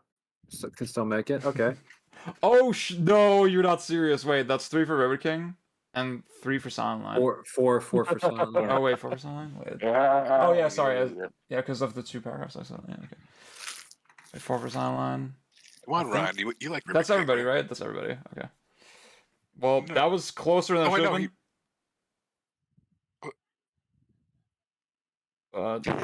There we go. So yeah, All right, Alan. Wait, what's up? You're gonna vote for Ribbit King, right? I mean, it's His not. choices are either reinforce Silent Line or make it a tie. I'm not gonna vote unless like we have a tie. So, Yeah. Ah, It's damn over. it. I'm It's like, over. I'm the enlightened dictator. Why the fuck is this?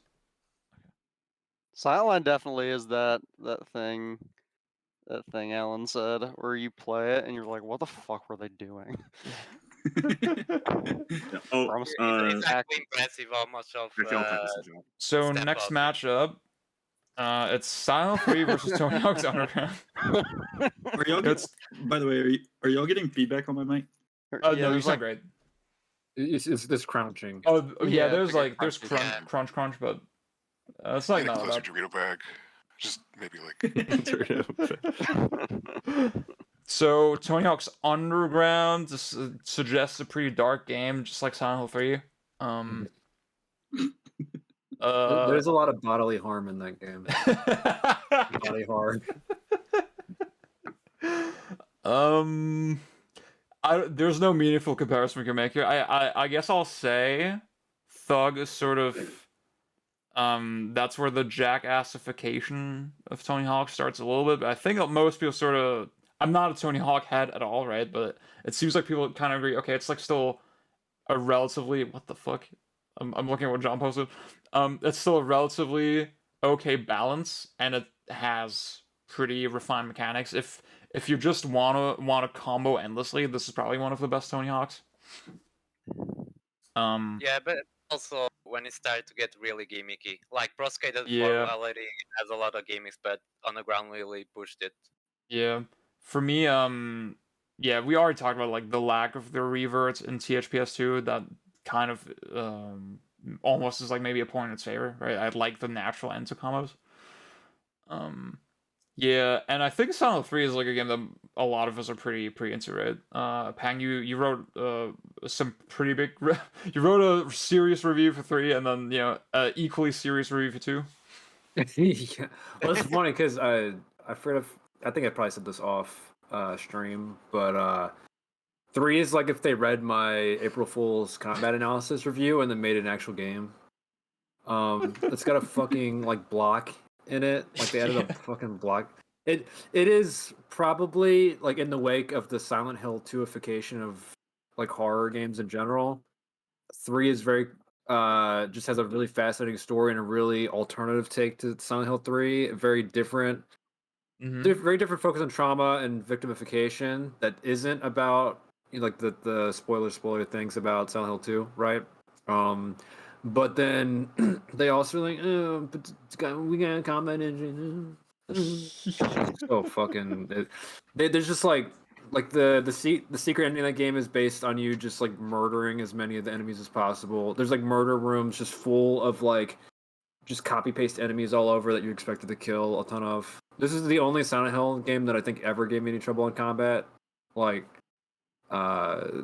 including when I replayed Silent Hill 2 on the actual difficulty, not on fucking beginner like I first played it.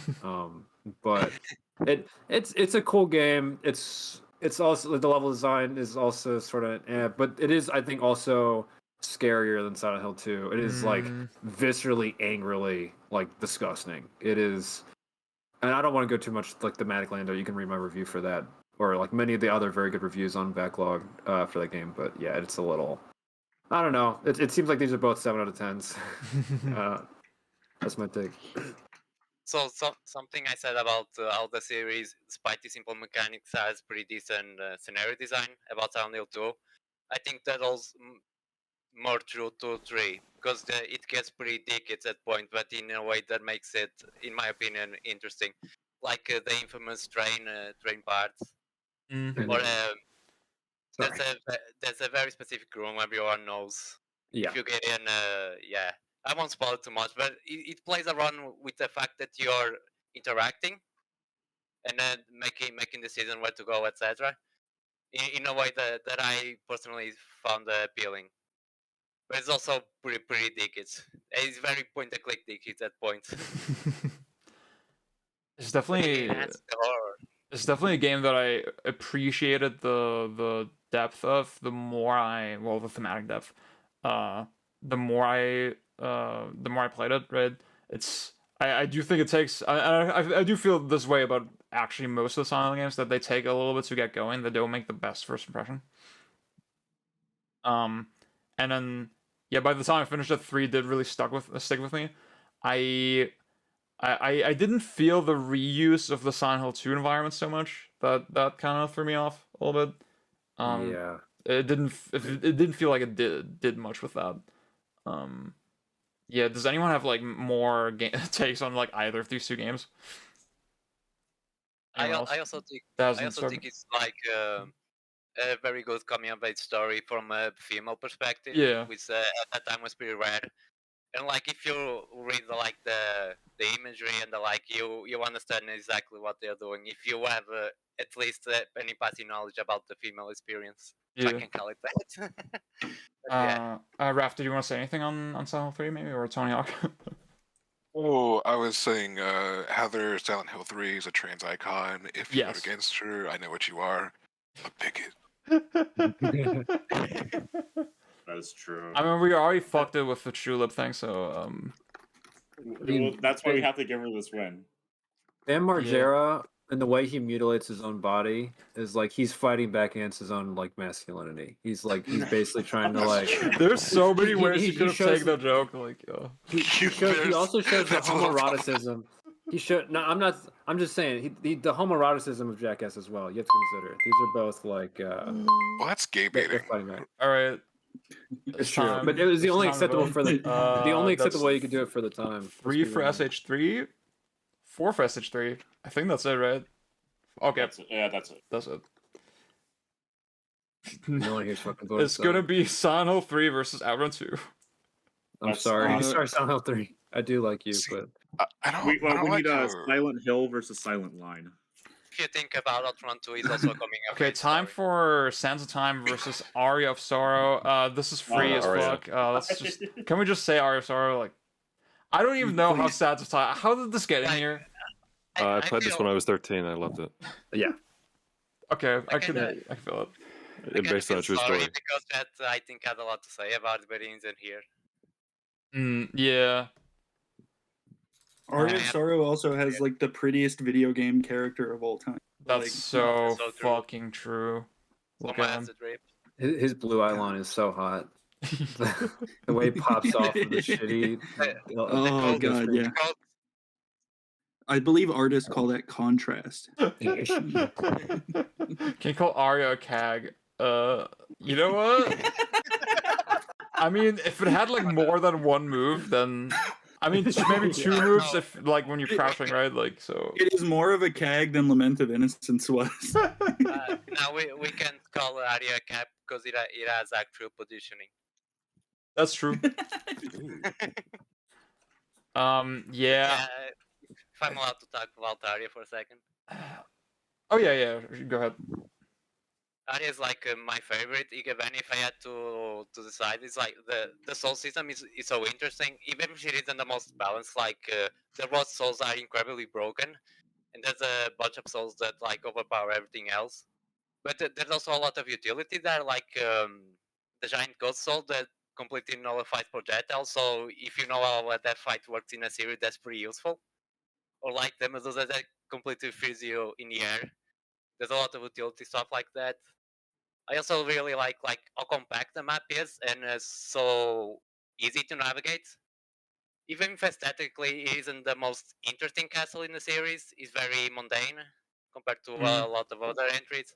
But in terms of level design and general pacing, I really like it a lot. It's so easy to navigate between the different shortcuts and when you get the power ups, the routing chains in a meaningful way without completely like breaking it. It has a similar problem also given as I like the way the stat system is balanced eventually means enemies will do like 1 damage in the early areas. It's also very simplistic. Although I do think there's a lot of merit to the movement. There's a lot of like positioning and granular movement. Even though the way damage works doesn't seem like it, because you eventually, especially on normal, you can just brute force it. Even though Ari does a better job than the game before, in my opinion. But yeah, if you play like randomizers or like the roguelike that just got a 1.0 release recently, then you will really start to appreciate like how fine-tuned the movement is. Like the way jump works it's like as long as you hold the higher you jump, so you can like do baby jumps to cancel your attack recovery frames, and also you can have that fine grain control over set jumps so for example jump over the enemy just I words That was fine. Maybe we should yeah you maybe we should talk a little about Sands of Time though. So yeah, sure. yeah, that was Do I have okay. to defend Sands of Time, or is someone else gonna?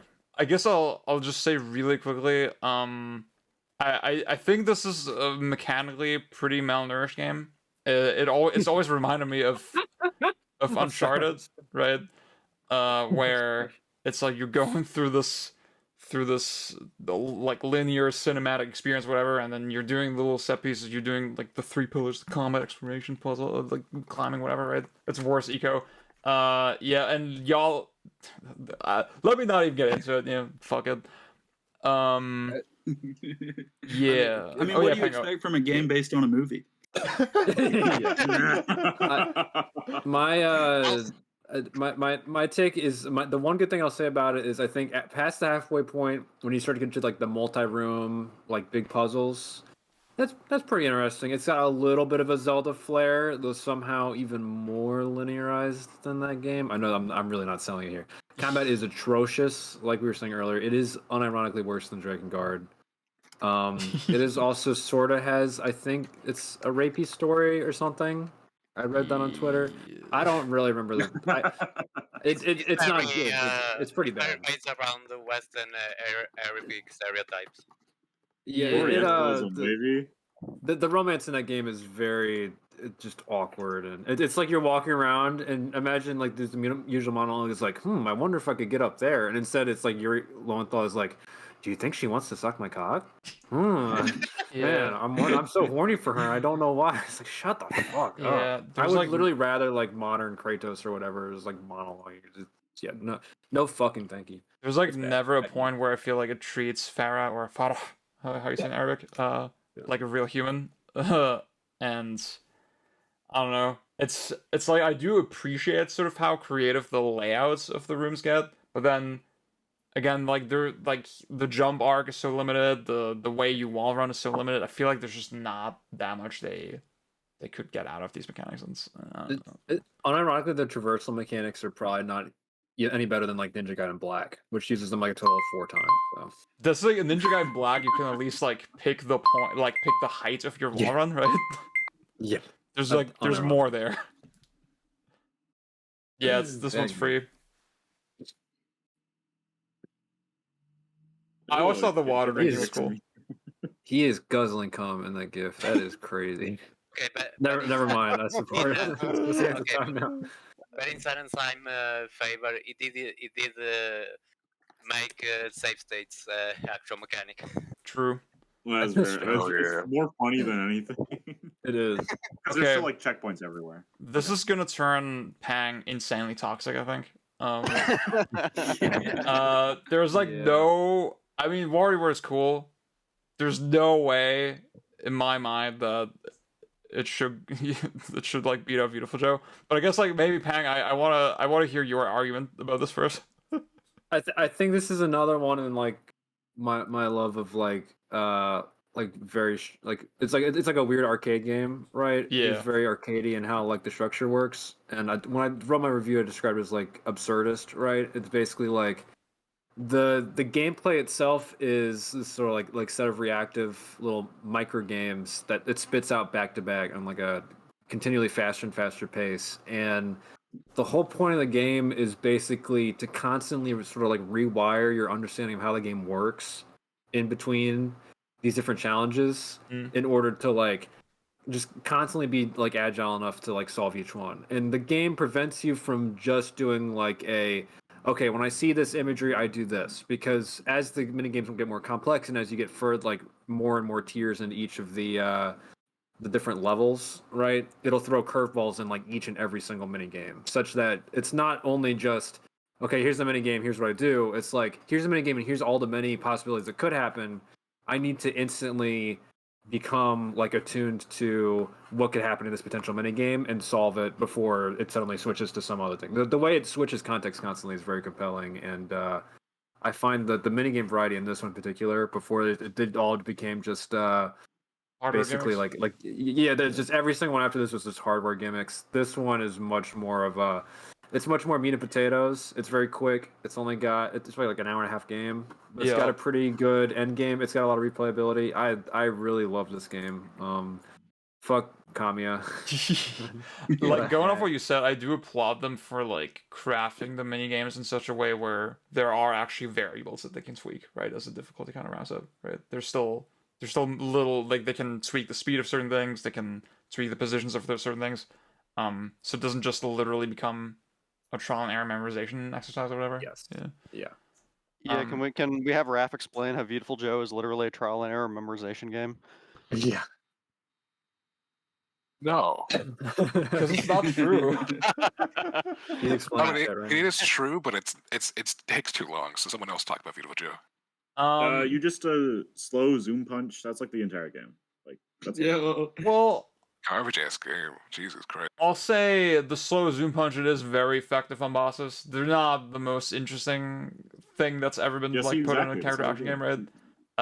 You just punch him, bro. Just punch him. Like, I do think, I don't know, the mob combat is cool in this game. Like, Yes. I like the I mean, this is something, I mean, Matthew Matosis did like the definitive fucking billion-hour video on it, where there's sort of conflicting scoring priorities of, like, you have to raise both the multiplier and the multiplicand separately, and then it always pays off in these like explosive moments where you have to dodge first and then slow punch the guy, preferably into a crowd, right?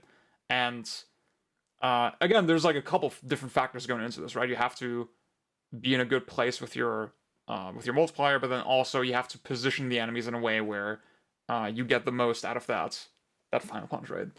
And I don't know, I feel like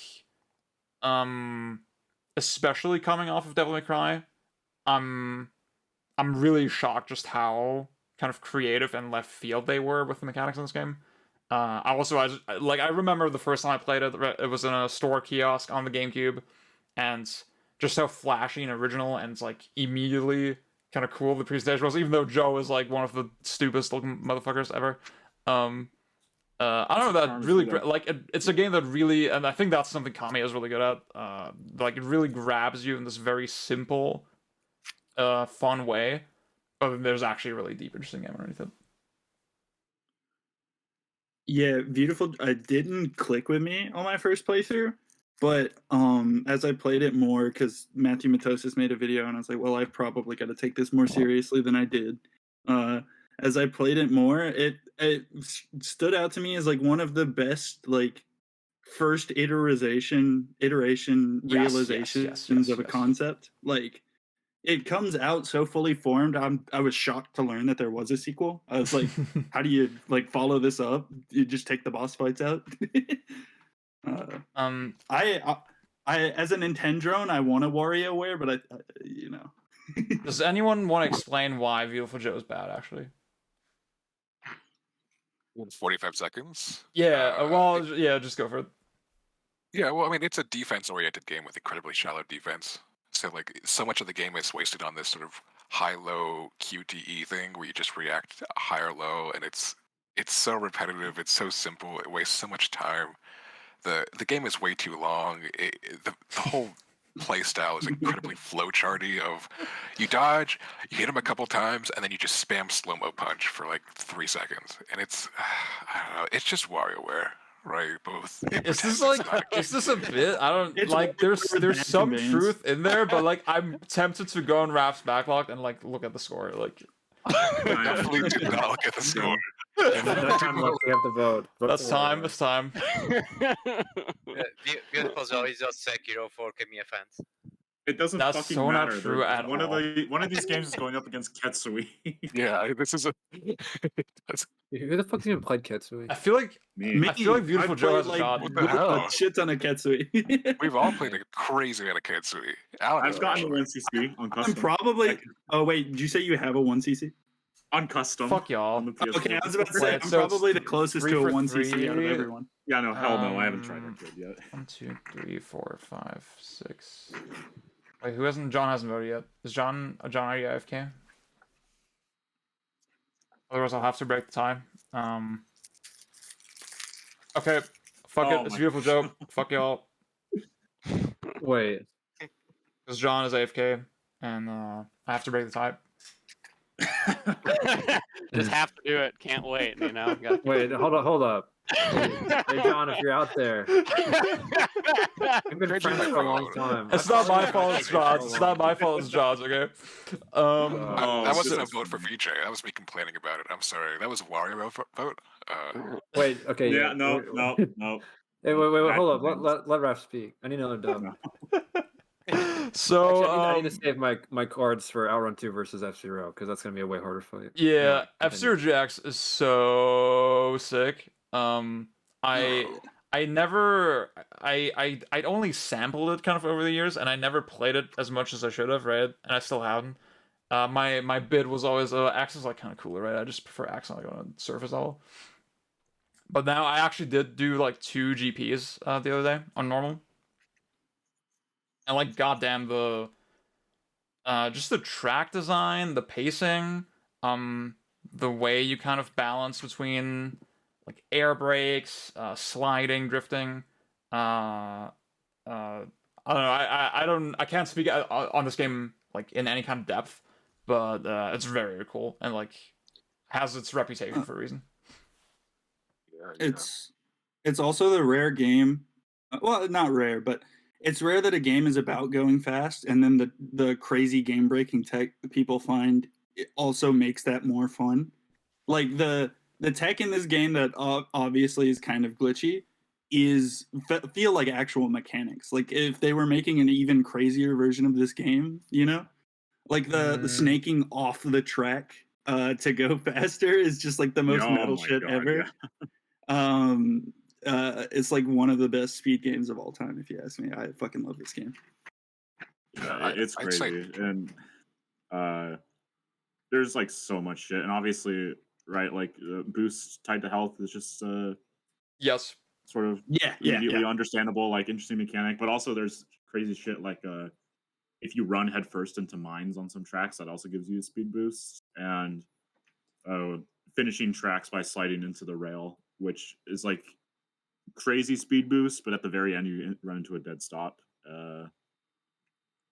Momentum throttling, where you have to sort of understand when you release the acceleration, so you lose speed less quickly. And oh my god, this game's fucking crazy.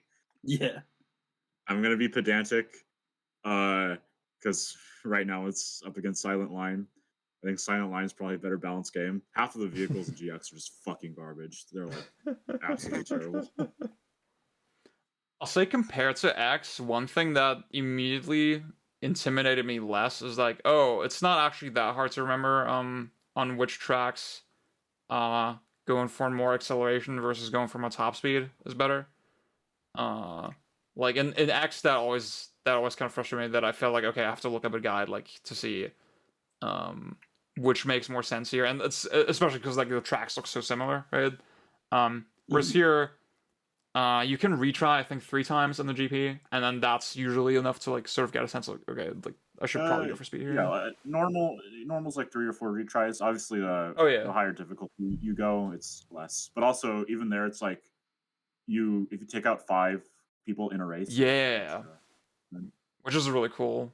I think that gets even more interesting probably on higher difficulty. Oh yeah, it's funny because I actually did beat all the cups on Master like 2 or 3 years ago, and then recently I was playing the game again, and I was like, oh wow, I'm dog shit now. Yeah. Raph, do you have some thoughts on GX?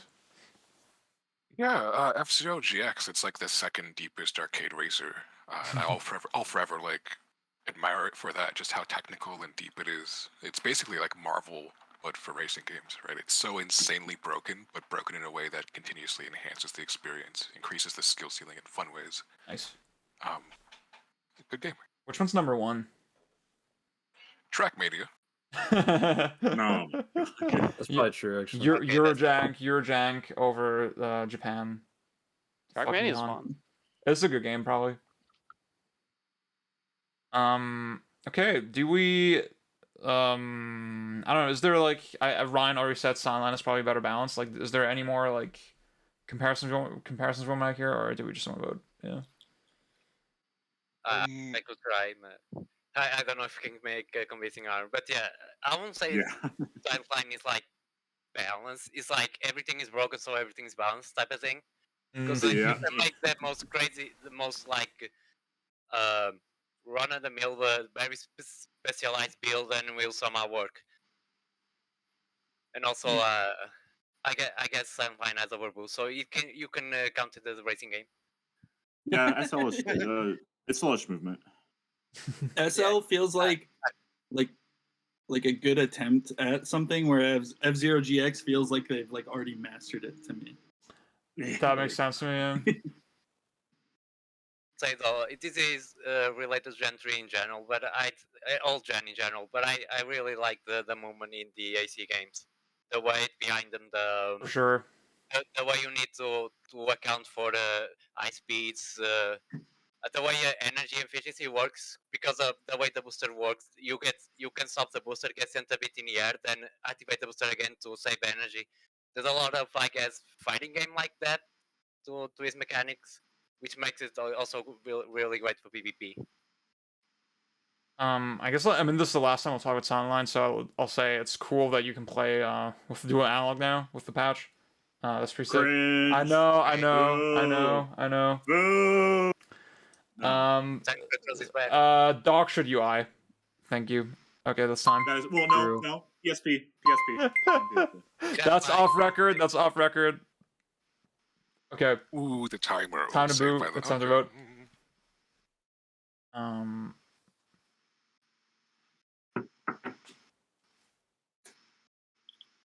I can't believe we're sacrificing F-Zero to Outrun 2. That's so weird. It's so awesome, dude. Shouldn't F-Zero be a better arcade racer than R2? Yeah. No, it is, it's- yeah. it's not- It's substantially no, deeper. AX But- is the arcade one, and it has different mechanics. AX is Oh. a different game. Oh, is it actually? I didn't know that. Well, I'm like it's like pedantic, but like there are like different. specific, 1, 2, things 3 of tech. for F-Zero, 1 for Sunline. Does anyone else want to throw in a vote? I think it's over. I think it's probably over. I can't vote on this one. Yeah, even if Pocket and Rain vote, I assume Zaid will vote for GX. I would, yeah, in case of a tie. Yeah, then I think It's fine. It's over. It's I over. understand. It's I over. understand. Just give it to GX. Oh yeah, I hear there's a little I don't know if it's Okay, static. now I I think hear it's it, just yeah. like white noise, kind of background noise. Yeah. For me, Yeah. Huh. It's not too bad, but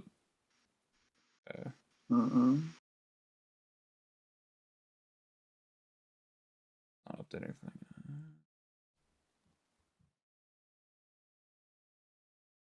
I'm bad at drawing.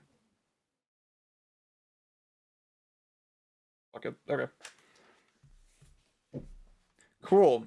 Outrun 2 versus Silent Hill 3. I love Outrun 2. It's like such a comfort game, so easy to throw on. Nice 5-minute playthrough, and like has a really dynamic sense of challenge with the with the randomized traffic cars. Pretty deep drifting system. Well, seems to me deep, but like I don't fully understand the intricacies of it. It definitely feels very nice on a surface level. Yeah, just a great game. You think so in terms of like Sega arcade racers, it's definitely like I think the furthest towards arcade if we're kind of like the real 3D ones, not Oh, kind of yeah, like the Super for Square sure. ones.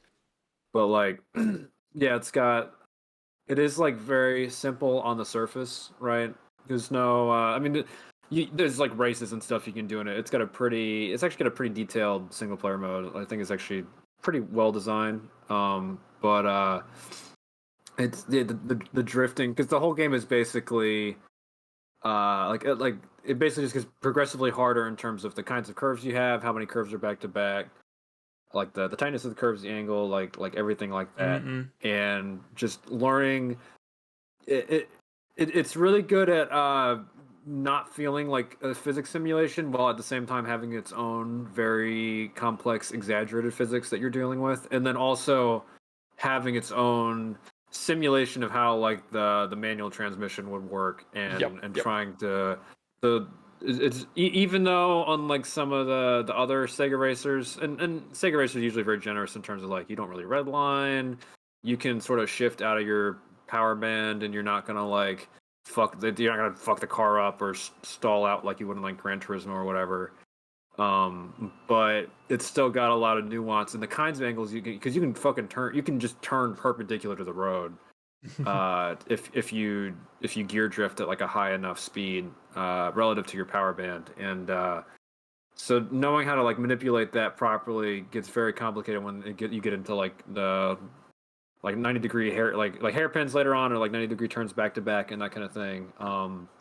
It just has a lot of variety in terms of like, okay, you got the 5 different ending tracks you can work to. I think the challenges are also really well designed. It's also got these like sort of mini game-esque racing challenges, like weaving between cars or like having to bounce a ball over and over again, which I think in a rare case for one of these games is actually really well integrated in how like you actually have to think about the car in a different way in order to complete them, right? I think overall really great it's not like the true send off for their arcade racing division. I consider that like Sega Rally 2006. Yeah.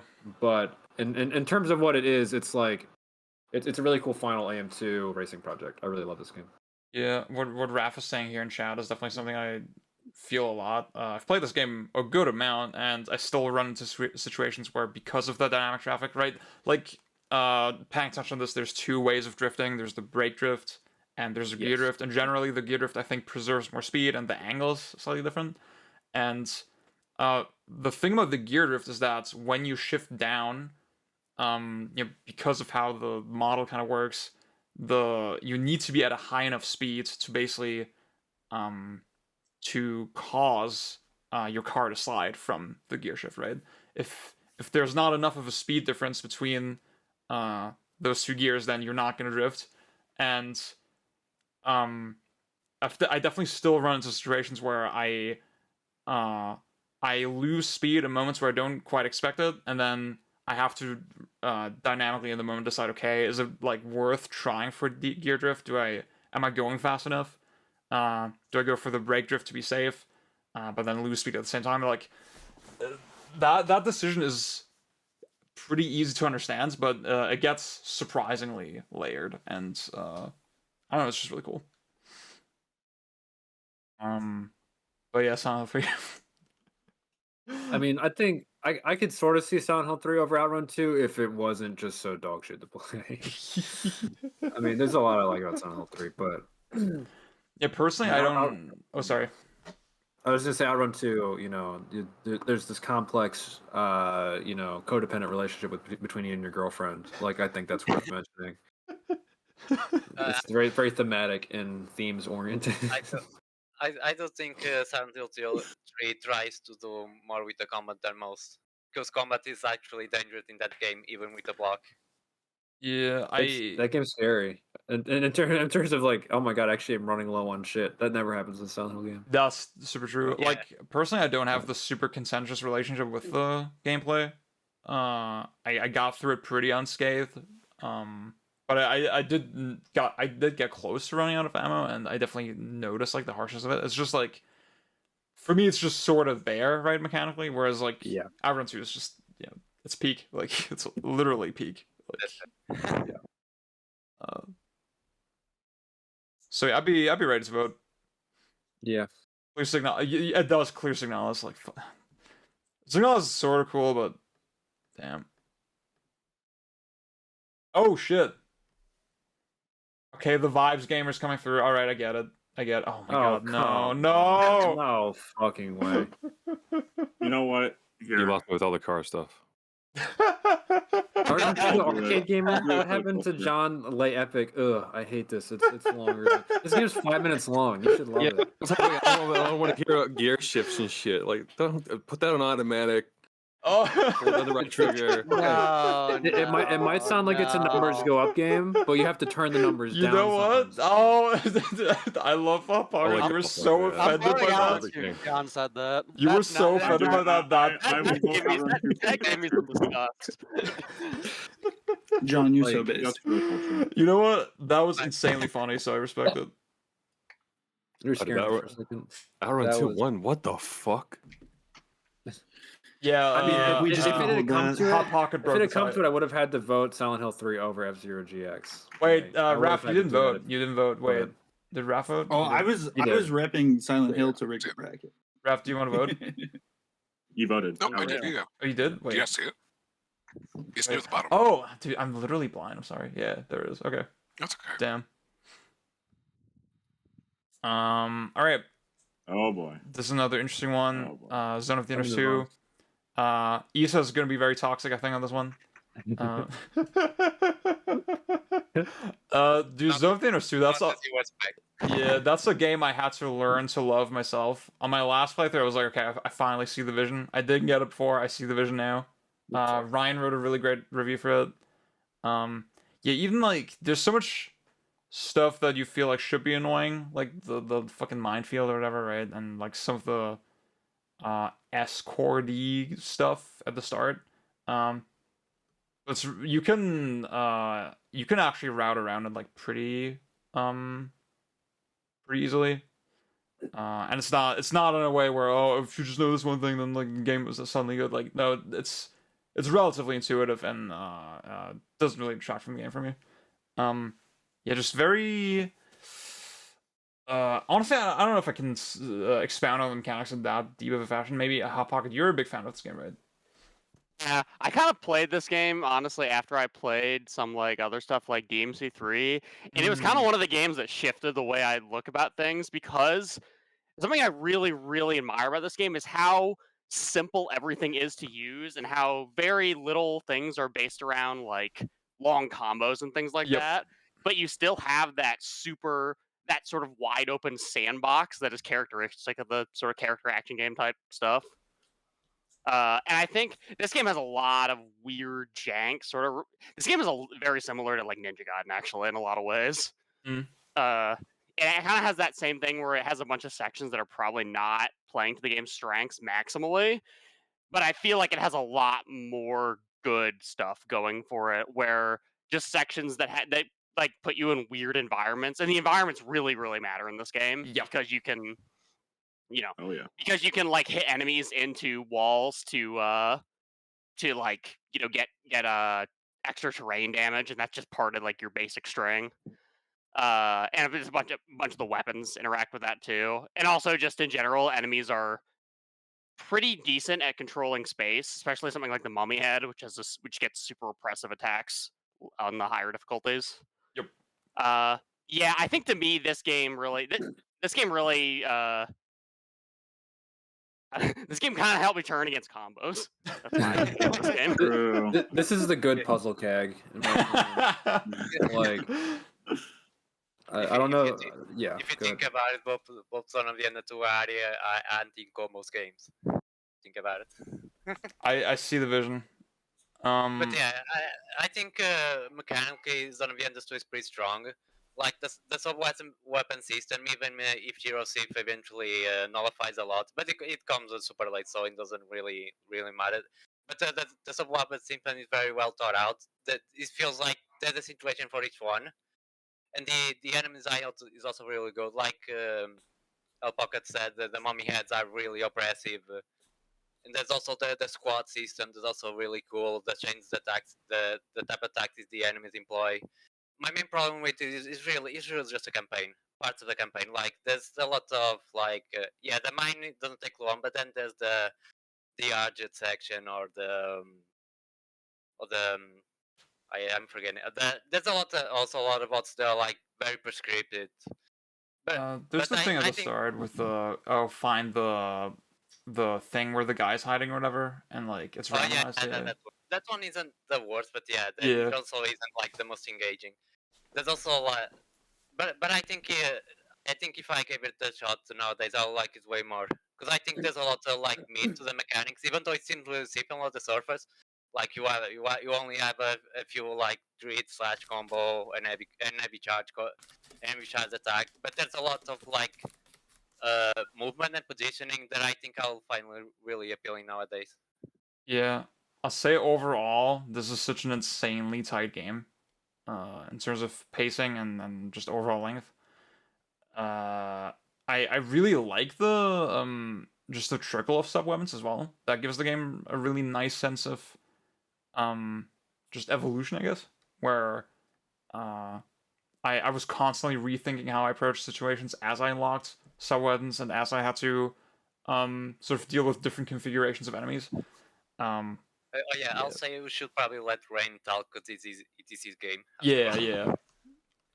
No, honestly, like it will be very hard for me to not just sort of constantly evolve into rambling because there's so much going on in like any one possible section. I mean, even just general combat has so much shit like trying to parry for more sub energy, but dealing with counterattacks and also just enemies being so aggressive in this game, where a surprisingly good blend of like non-committal and committal actions, right?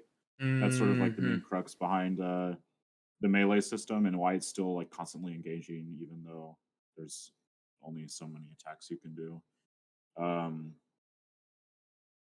Yeah, I'm honestly trying harder to not speak about it because I don't want to. That's all good. Go on and on, but I mean, yeah, I'll just like put a link to my review. I mean, Yeah, definitely read Ryan's top review. 3 game of all time. Yeah, definitely read the review. It was really good. Okay. And also, of course, wait for the commentary to come out. It will come out at some point in the decade. John's like you will clear Matthew Matosis. Let's go. So true. No. That's 4 for ZOE2. I think that's it, right? That's it. Yeah. I know I wasn't going to win, but my heart had to vote for it. Yeah, I respect it. Yeah. Okay, Ketsui Kizuna Jikoku Tachi. I butchered that. It was just so That's fucking Yowie. This is a cool game. I don't know. You like even if you don't grind this game, if you play it, it's just so obvious how insanely quality is and how interesting all the patterns is and how good the locking system is and shit like that. It's just like a great fucking game. I'm not gonna lie, this is one of the I have not played this game a lot, right? But this is one of the few shmups I've played where I was like, okay, like in this specific comparison between Beautiful Joe and Ketsui, right? Y'all know I like when my character can do a lot of things. I like combos, I like movement, I like all those things, and all those things that are not typically part of shmups, right? And in this specific comparison, I'm like already, I could probably get more out of Ketsui like long term. I could see myself like being more into it than VJ or over a longer stretch of time, which feels insane to me, but it immediately had that pull. Yeah, Ref, you said you have some negative things to say. It's pretty good. I'd say it's definitely like one of my favorites, but it's how Ikaruga is like the shmup for people who don't play shmups, right? Ketsui is for people who Google best shmup of all time and are like, yeah, bro. I'm him. I'm that guy. I'm him. Okay, don't shoot the messenger, bro. Come on. I don't play shmups, and I'm playing this one to prove a point. So I think you're onto something there. But I regret to inform you that I've learned up to stage 3, like I can do it all without getting hit on score target because I'm trying to do it to all. And I can confirm the game is unfortunately fun. That's all. The mechanics, like because I have a friend who's done a 1-all, and he was the one who sold me on the game. And he like I understood the appeal of it from like just listening to him explain it, but like experiencing it, I was like, fuck, this is good. It's as good as it sounded. Fuck, I don't want to like a shmup. Yeah, I like Ketsui. I'm gonna vote for Beautiful J on principle though. No. Hell yeah. Say the issues then, ref. You, It's a I'm trying to shmup. What do you- filibuster. So I can Okay, think of I have stuff. one genuine issue that I'll say, and this is like skill issue, right? But I do think legitimately, so there's a pretty important part of the game is this countdown timer. That's to not go into depth, right? But like very simply, like in certain situations, the countdown triggers, and then in that period, it's more advantageous to use a specific weapon, right? The problem is that the countdown is like on the top left of the screen, and it is not very intuitive to dart your eyes over there. That's ramp on periods. Trying to do that has gotten me killed like a bunch of times. I think this is something the PS4 port addresses, right? I think Rafi told me about it. Yeah, I told you 2 seconds ago. There's a little a thing on the side that's like a visual indicator. It flashes red when your timer's about to go down. So it just tells you like, oh, okay, now I know it's about to leave. It's really cool. Yeah, that's. I will say, yeah, you gotta play the PS4 port. There's a lot of issues with the game if you just played it vanilla. Yeah, I played on The 360. port just like, yeah, you need the widgets. Widgets Hey, do well, so much for the game. And get the DS game so you can practice the bosses on the go. Yeah. True. DS Um, confirmed more powerful than the PS2. If you email me a PSN code, I will accept. I hope you have an American account. I do actually. I'll Yeah. take one. Okay, just give me a couple seconds. I will say, Ketsui, one of the high scoring tricks is like a just frame mechanic where you kill someone with a shot and then transition into a lock, like a laser lock on. And that is painful to do for an entire playthrough. Yeah, so I was gonna there's- say like I think the thing that really speaks to me about the scoring system is that it's sort of like this perfect like everyman blend, right? It's like point blanking with routing and then speed killing for bosses. But empty locking is kind of like the sort of outlier where you either just like do it or you don't. I would say like obviously there's like an appeal to it, right? But when I would like talk about the scoring appeal of this game, I think e-locking is not part of that.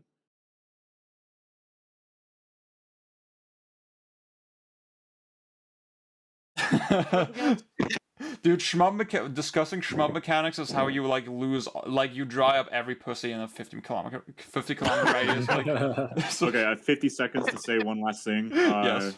The narrative in this game is genuinely like cool. Oh yeah. Dare I say Ooh. it is Ludo. It is. You really Fucking, like, feel the this- character's determination. Well, also It's- like the whole like the desperate suicide mission thing. It's like you feel that in such subtle ways, like the instant stage transitions. I mean, the final part of stage 5 that's notorious is literally called the descent. It's like, you know, at that point, it's like the descent into hell, right? It's like, you know, yeah, I'll say Some of the endings are Bears fucked, mentioning- dude. like Heather made a video about it, and she explained the whole thing about like Ketsui being the Japanese word for determination. And, like literally, I was like, "That's cool." I like that unironically sold me on the game. gay people Yeah, also. that Those sounds gay pretty people. wrong. Vote is easy. That's it. Vote for the gays. Yeah, Just it's for actually that, I yaoi. can turn about Ketsui. It's got some toxic yaoi, bro. You gotta. Oh, okay, John. Okay. 3 for Ketsui. Oh, that's it. Okay. Let's go. But now this is harder for me. I don't know which one I wanted to win more. We tried, John. Hold up. Wait. Oh, wait. 1, 2, 3. Wait. Okay. Wait, For 1, 2. Ketsui, Yeah, yeah, 43. it's not happening. Oh, right? never mind. It's over. Yeah. I love that you broke your Kamiya hate for like a couple seconds and it didn't even matter. It's 'cause I love we misread. got was you like, there. I should have been silent. I was too busy trying to find a download for Schmubarch. Yeah.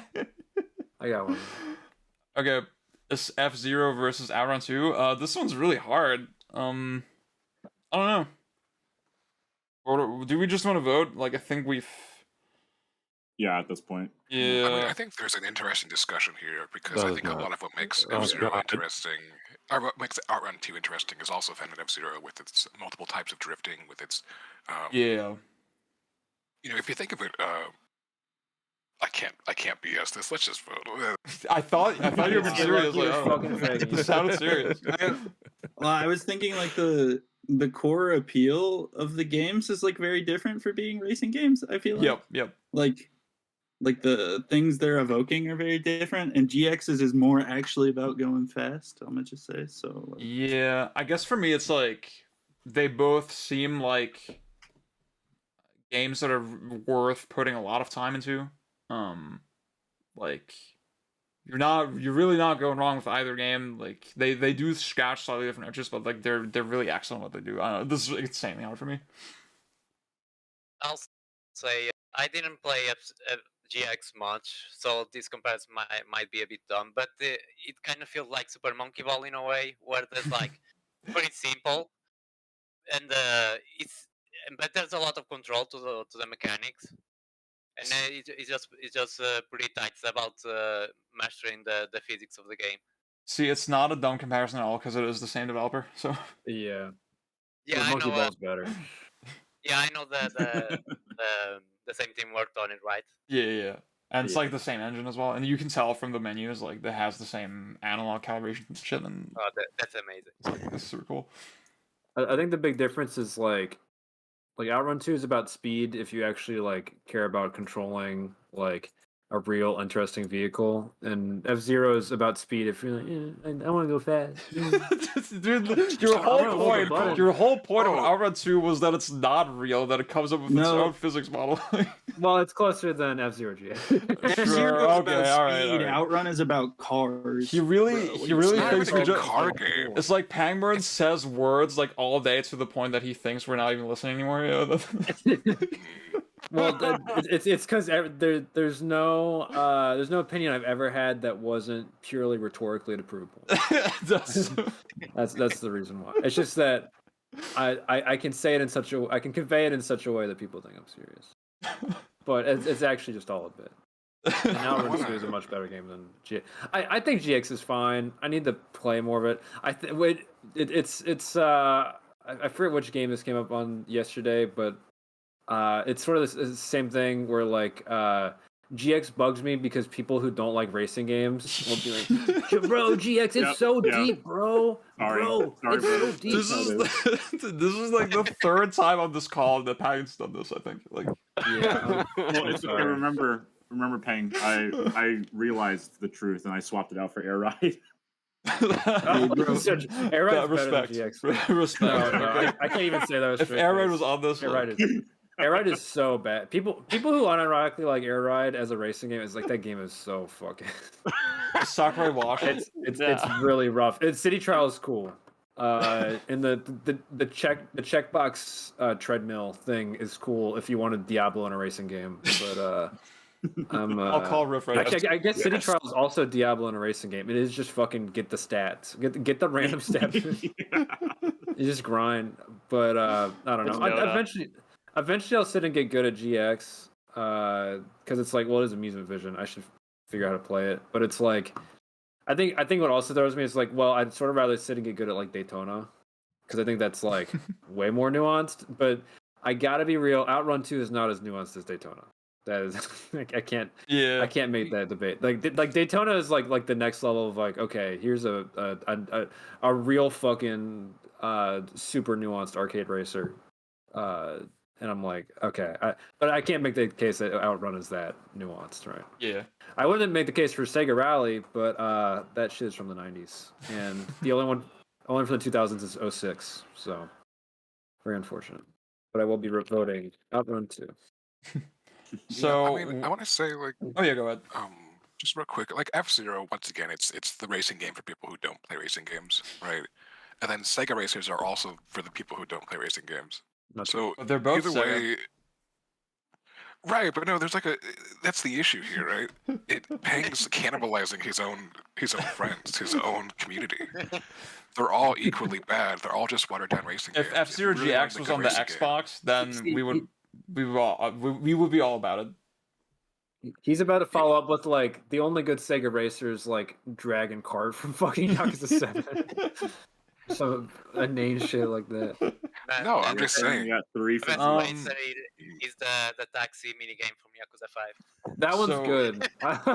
not the racing part of it, but the taxi sim part is so fun. If we get one love more that vote shit. for GX, then it's done. Does anyone? Raf, I just is that a vote? the thing is, There we go. if you There you really go. wanted Okay. like a racing game, you just play Gran Turismo. Pang. Like you can't. I Like, do play Gran Turismo. yeah, but like I'm not good at be it, but I good do at play it. Yeah, that's the issue. You gotta like Can I grind see it your- for 300 hours. Can I see your Gran Turismo times, Raf? Can I see? It's a less than his no, Destiny 'cause time. It's less than my Destiny time. That's a good point. Thankfully. Raph, will you Jesus give me a Christ. save file so I can beat the training Okay. training stage? Like Monster Hunter. Like License Okay. B or Th- what? This one is painful. This is another one's hard painful. one. I don't know. I think Ryan, you probably have the most like investment in this, maybe. It's crazy. I mean, I like ZOE2. The Ketsui is probably better. Oh shit. I mean, I probably have to abstain, right? I can't do Alan, this. I'm surprised that you go on Zone of the Enders. It's got anime vibes. Yeah, I thought Martial that was arts the suck. thing. It's just Ketsu was a shmup. So Alan, I remember that's true. I mean, I Ketsui is a better remember narrative. I remember having to tell you that yeah, don't even try to like take the story seriously. Just skip the cutscenes. It's so bad. It's It got makes a one look Cosmo. good. It's I got a will- Cosmo Conoco design in it, so Okay, That's let's true. see it. Let's see it. You can make an argument for the narrative like in Japanese. Like it's just completely different. But the English is so far. I interpreted So that as stupid. That's already 4 for ZOE. So let's just You I'm- literally- I'm- it's just I a am thought you meant satisfied you- either way, and I'm devastated either way. I mean, I thought you could make I've fallen the. in love with Ketsui so much. I thought you were saying you could make the argument in Japanese, like somehow you couldn't say the argument in English. Well, I mean, you know. Okay, final vote of the day.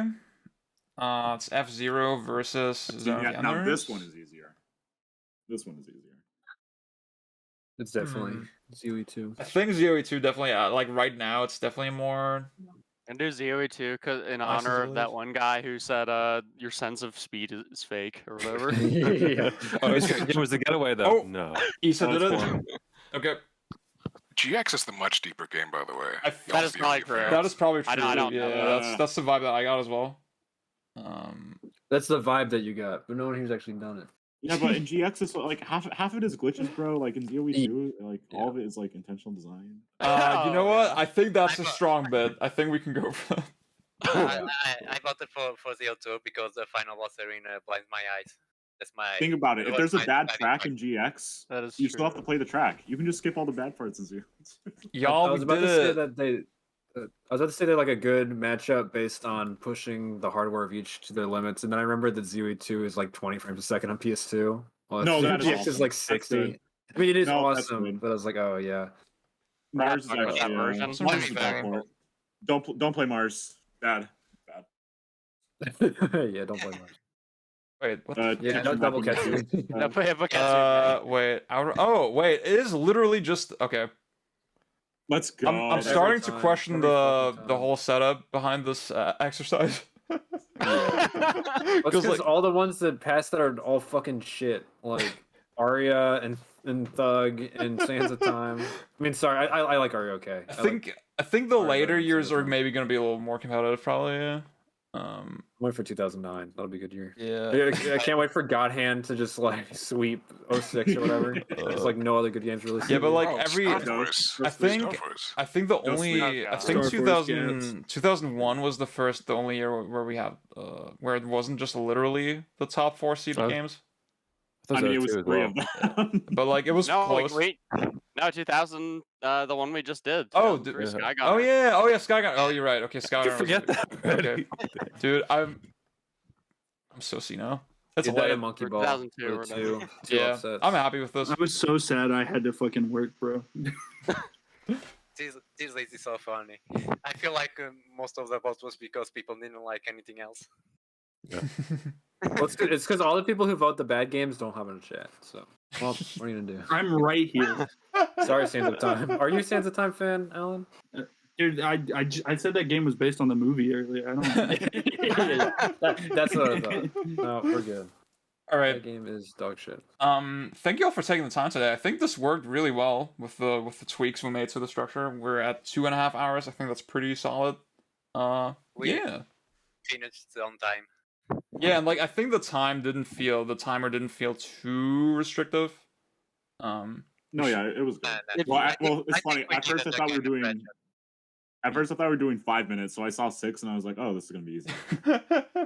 Yeah, we should have just had it yesterday as well, but like, you know, I think you in Yeah, the- honestly, way more listenable than the other episode. yeah. We were I think in rambling the crazy. in the first like round or whatever, it gets a little like people are just trying to describe the games, and then in Yeah. the second round, it's like, oh, Yeah. people start actually talking shit. Yeah. Okay. Yeah, like I said, thank you all for taking the time. This will probably be out like a couple of days from now, and then when you're listening to this, next week will be the next round of deliberations. So look forward to that. Oh, Yeah. Bye bye, everybody. Just enough time to play. Bye. both. Bye-bye. See, Bye.